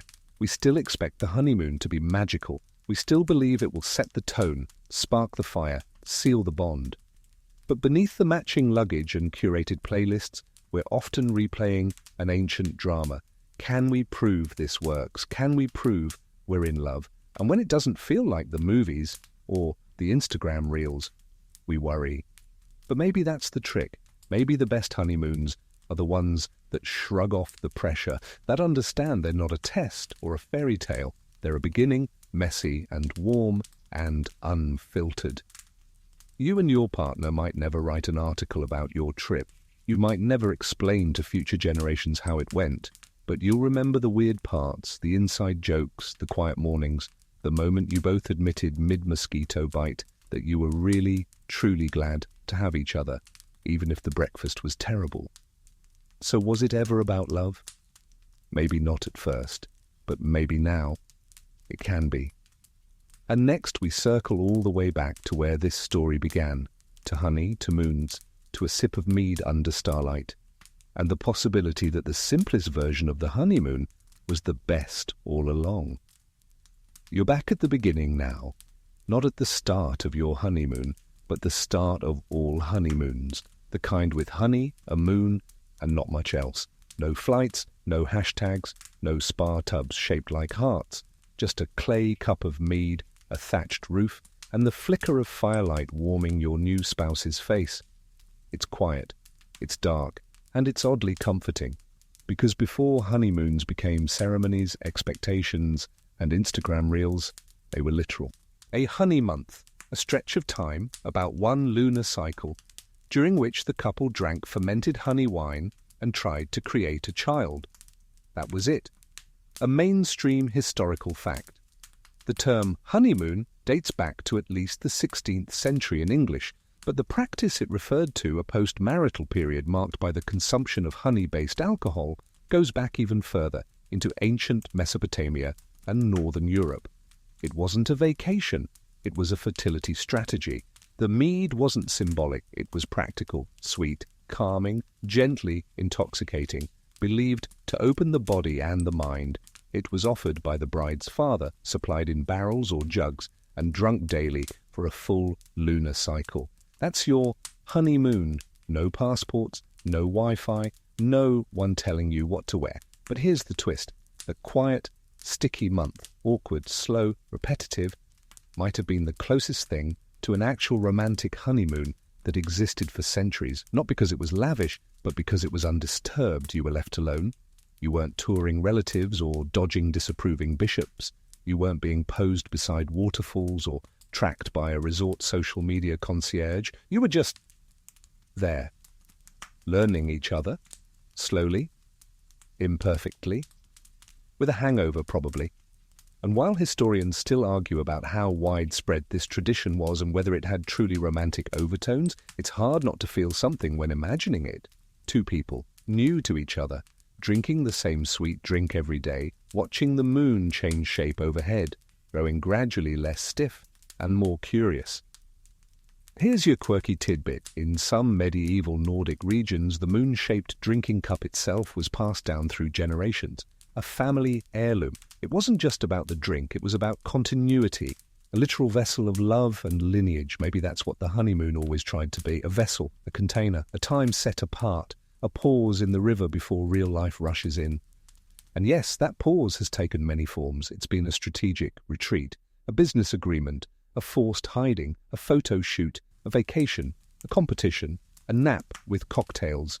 But at its core, across time, across cultures, the honeymoon has always been a threshold, a strange little room between one life and another, a liminal space with a flickering candle and a creaky bed and the possibility, just the possibility, that something soft and beautiful might grow there if you let it. So you sit now with your imagined cup of mead. It's sweet, a little too warm. Your spouse is beside you, barefoot, sleepy-eyed. The moon is full outside. You've forgotten what day it is. No one's watching. And for a moment, that's all you need. But stay with me, because next we begin our gentle descent into the final chapters. From ancient roots to the flickering now, we prepare to wind down, to reflect, to let the lights dim slowly. Let's ease into the end, one sleepy sip at a time. You don't remember falling asleep, but you wake to the sound of birds, soft, distant, the kind that chirp just before sunrise. Your head rests against the shoulder of someone warm, and the fire has gone out. The mead is gone too. All that's left is the hush of an ending approaching, because now we begin to coast down from the arc, not into boredom, but into reflection. This section isn't about rituals or history or strange customs involving kidnapped brides and heart-shaped bathtubs. It's about what's left when all of that fades. What does the honeymoon become when you take away the plane tickets, the sandals, the filters, the dinner reservations? What remains? Sometimes just a story. A mainstream historical fact. When early anthropologists and travel writers began documenting global marriage customs in the 19th century, they often fixated on the strange, the dramatic, the extravagant. But what surprised them most was not the ceremonies, it was the post-ceremony silence.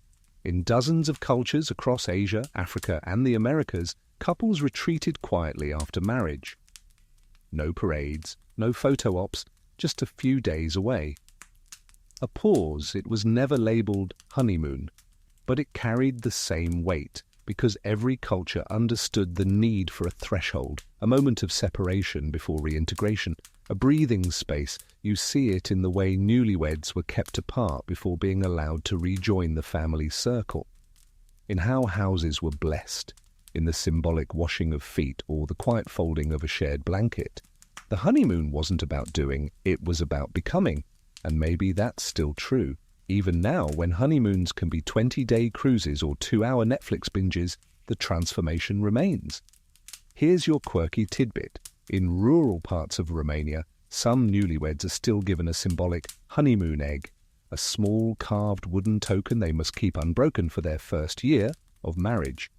If it cracks, it's said their communication will too. Some carry it in their pockets every day. Silly? Maybe. But it makes you wonder, what tiny thing are you carrying forward from that first week together? A laugh? A look? A shared favourite breakfast? Because that's what's real, not the resort, not the Pinterest board, not the matching robes, but that one quiet night when you looked at each other and thought, we're doing this. And when things get hard, as they will, you'll remember not the island or the fancy dinner or the absurd snorkeling photos, but the feeling that bloomed between long flights and awkward silences and a surprisingly good breakfast pastry. That's the souvenir. So now you're packing your bag. The shirts are a little rumpled, the sun hat is bent, your phone is full of half-deleted photos, but your heart full of something softer. You zip the suitcase closed, look at your partner, and smile. Not because everything was perfect, but because you survived it. Together. You step outside, the world is the same, but you're not. And next? We slow even further, because as this long tail winds down, we begin to prepare for the final goodbyes, the quiet winding down of history, and the gentle fading of light. Sleep is near. The light is softer now, everything feels a little quieter, like the world has put on thicker curtains and turned the volume down by half. You're walking slower, talking less. The honeymoon, not just yours, but this whole long, winding story of them, is coming to its final stretch. And maybe that's the point. Not to end in a burst of glitter and applause, but to settle, to exhale. Because that's what happens, isn't it? After the wedding, after the travel, after the gifts and thank yous and leftover cake, there's a quiet moment. One day, you wake up and realize you're just living now, not honeymooning, not newly anything, just together. And for many couples, that's when the real love starts. A mainstream historical fact, psychologists today describe the post-honeymoon phase of marriage, the real one, not the trip, as the point where expectations begin to flatten and attachment deepens. It's when fantasy gives way to familiarity. And strangely, that's where satisfaction often grows. Not during the sunset selfies, but during grocery runs and flu seasons, and deciding what show to binge next. In other words, the honeymoon isn't the peak, it's the starting line. And still, the idea lingers, that those first days matter more, that they define everything. But ask any couple married for decades and you'll hear it. It didn't really begin until we got home, and that's a kind of comfort. Here's your quirky tidbit. In rural parts of Indonesia, newlyweds participate in a ritual called Nyepi, a day of silence. For 24 hours, no speaking, no electricity, no travel. It's a way to start the marriage in stillness, as if resetting the emotional clock.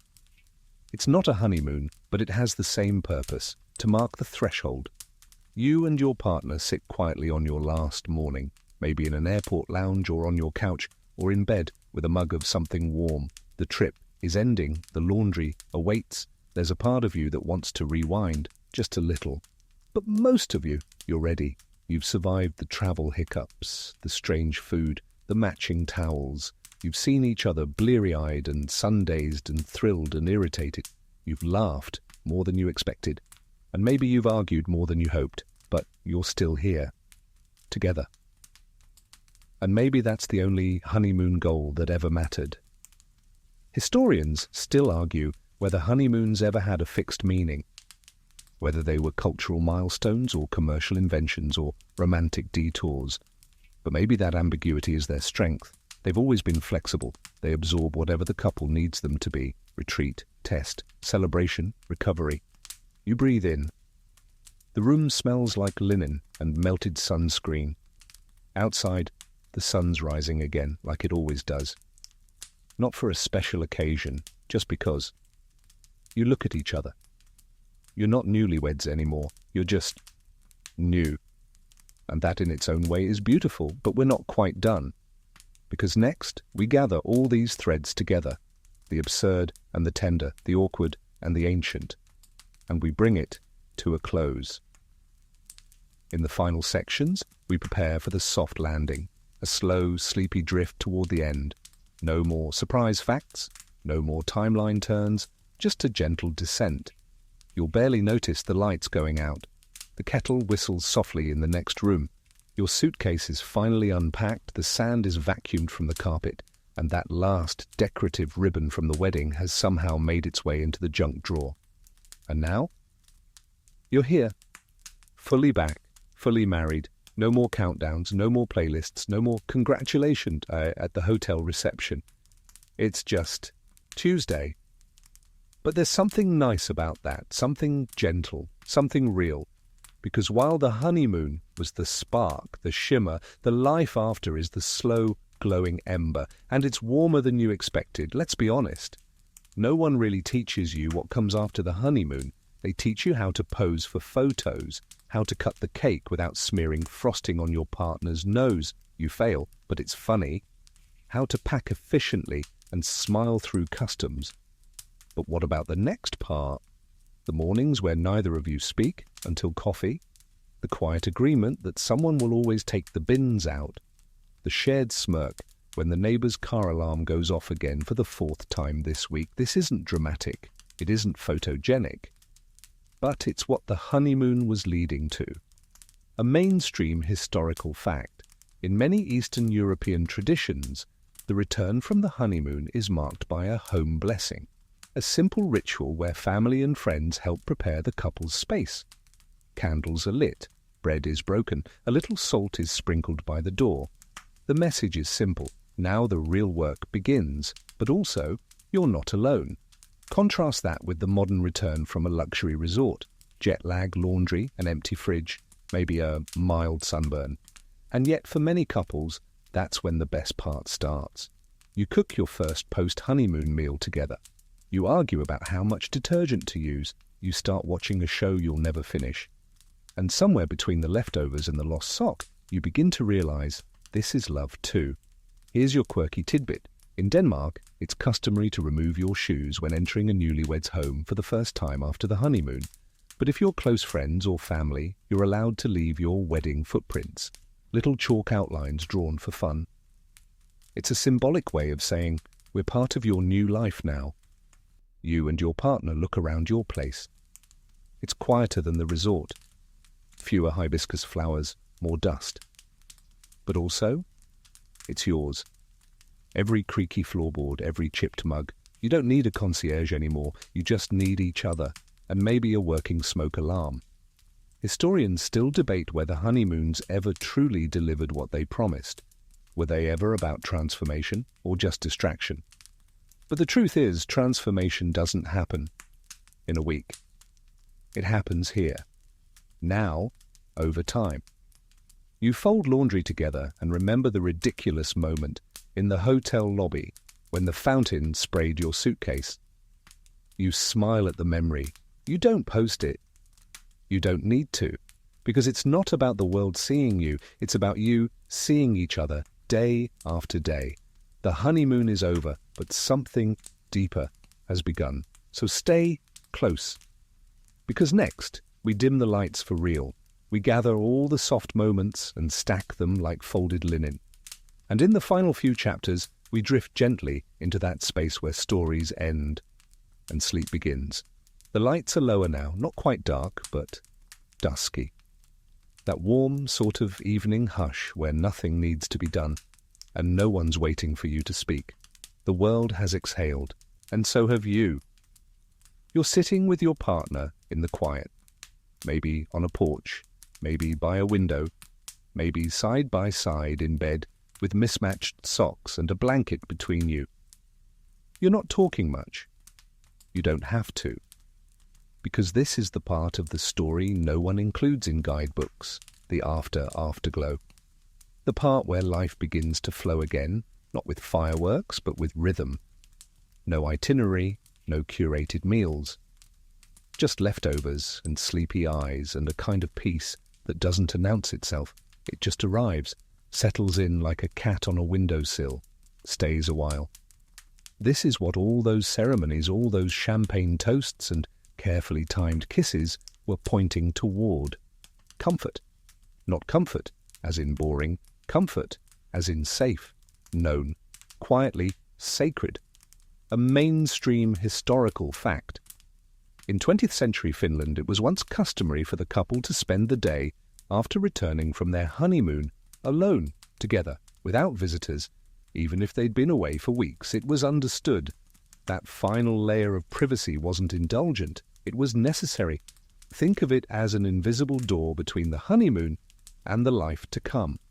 And here's your quirky tidbit. There are villages in Western Ireland where newlyweds would place a small bundle of herbs over the doorway upon returning from their honeymoon. Lavender for calm, thyme for strength, rosemary for memory. No fanfare. Just a nod to the quiet magic of starting again. You're doing that now without even realizing it. You and your spouse share a glance over the dinner table when the rice is a little burned, but you both eat it anyway. You say goodnight in the dark, even though you've been lying there quietly for half an hour. You both reach for the same dish soap. It's silly, but it's something. The honeymoon gave you the photos, the stories, the laughter, the missed flights, the beach umbrellas, the jellyfish sting you didn't post about. But this is what gives you a life. Historians still argue whether honeymoons are a tradition worth keeping, whether they reflect a dated ideal, whether they matter, but maybe they don't have to matter. Maybe they're just the pause before the melody starts. A transition, a bow tied on the end of one chapter and the gentle unwrapping of the next. You and your partner stack dishes together. There's music playing faintly in another room. The cat is asleep in the laundry basket. You're not thinking about vows anymore, or plane tickets, or whether the honeymoon suite had enough towels. You're thinking about tomorrow and the day after. And without realizing it, you've crossed the invisible threshold. The honeymoon is over, but everything else is just beginning. Next, we'll tuck ourselves into the final reflections, gently folding this long journey into stillness. The last two sections will carry you softly, slowly, toward rest. No need to hurry. Sleep is close. There's a hush now. Even the clocks seem to tick more slowly. Outside, the world has dimmed itself like a theatre lights down just before the curtain drops. You don't have to speak. You don't have to do anything at all. Just let the stillness hold you. We've come a long way, haven't we? From ancient rituals of honey wine and lunar cycles, through stolen brides and staged bedding ceremonies, to royal train rides, Instagram-perfect overwater villas, and finally, here. Wherever you are, however quiet your room is, this is the final bend in the long river of honeymoons. Not an ending, just a quiet place to pause. You sit with your partner, maybe next to them, maybe just thinking of them, realizing that the journey was never about the champagne, the volcano tours, the hand-tied luggage tags. It was about the practice of beginning, the act of making space. The honeymoon was your first shared silence, and you'll have many more. A mainstream historical fact: in certain regions of southern India, traditional post-wedding customs include a shared evening of stillness where the newlyweds sit side by side beneath the stars without speaking. No food, no music, just presence. The belief is that marriage begins not with a bang, but with a breath. We so often imagine love as loud, as fireworks and declarations and red carpet moments. But the truth is, real love is much quieter.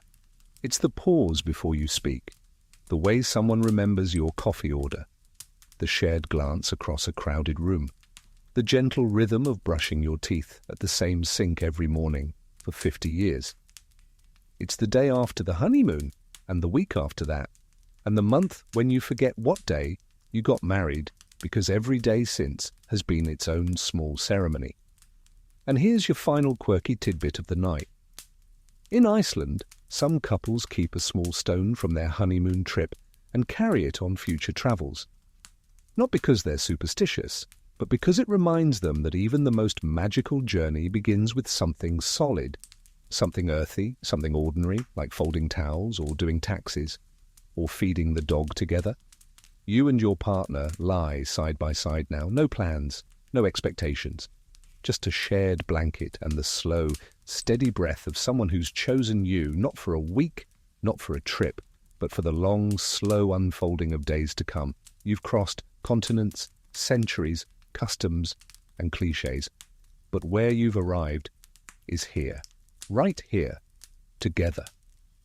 In the last section, we'll dim the lights completely. No more facts, no more stories, just the soft murmur of sleep pulling you gently under. Let's close this journey with a whisper. The lights are gone now, only the faintest glow remains, the kind you see with your eyes closed.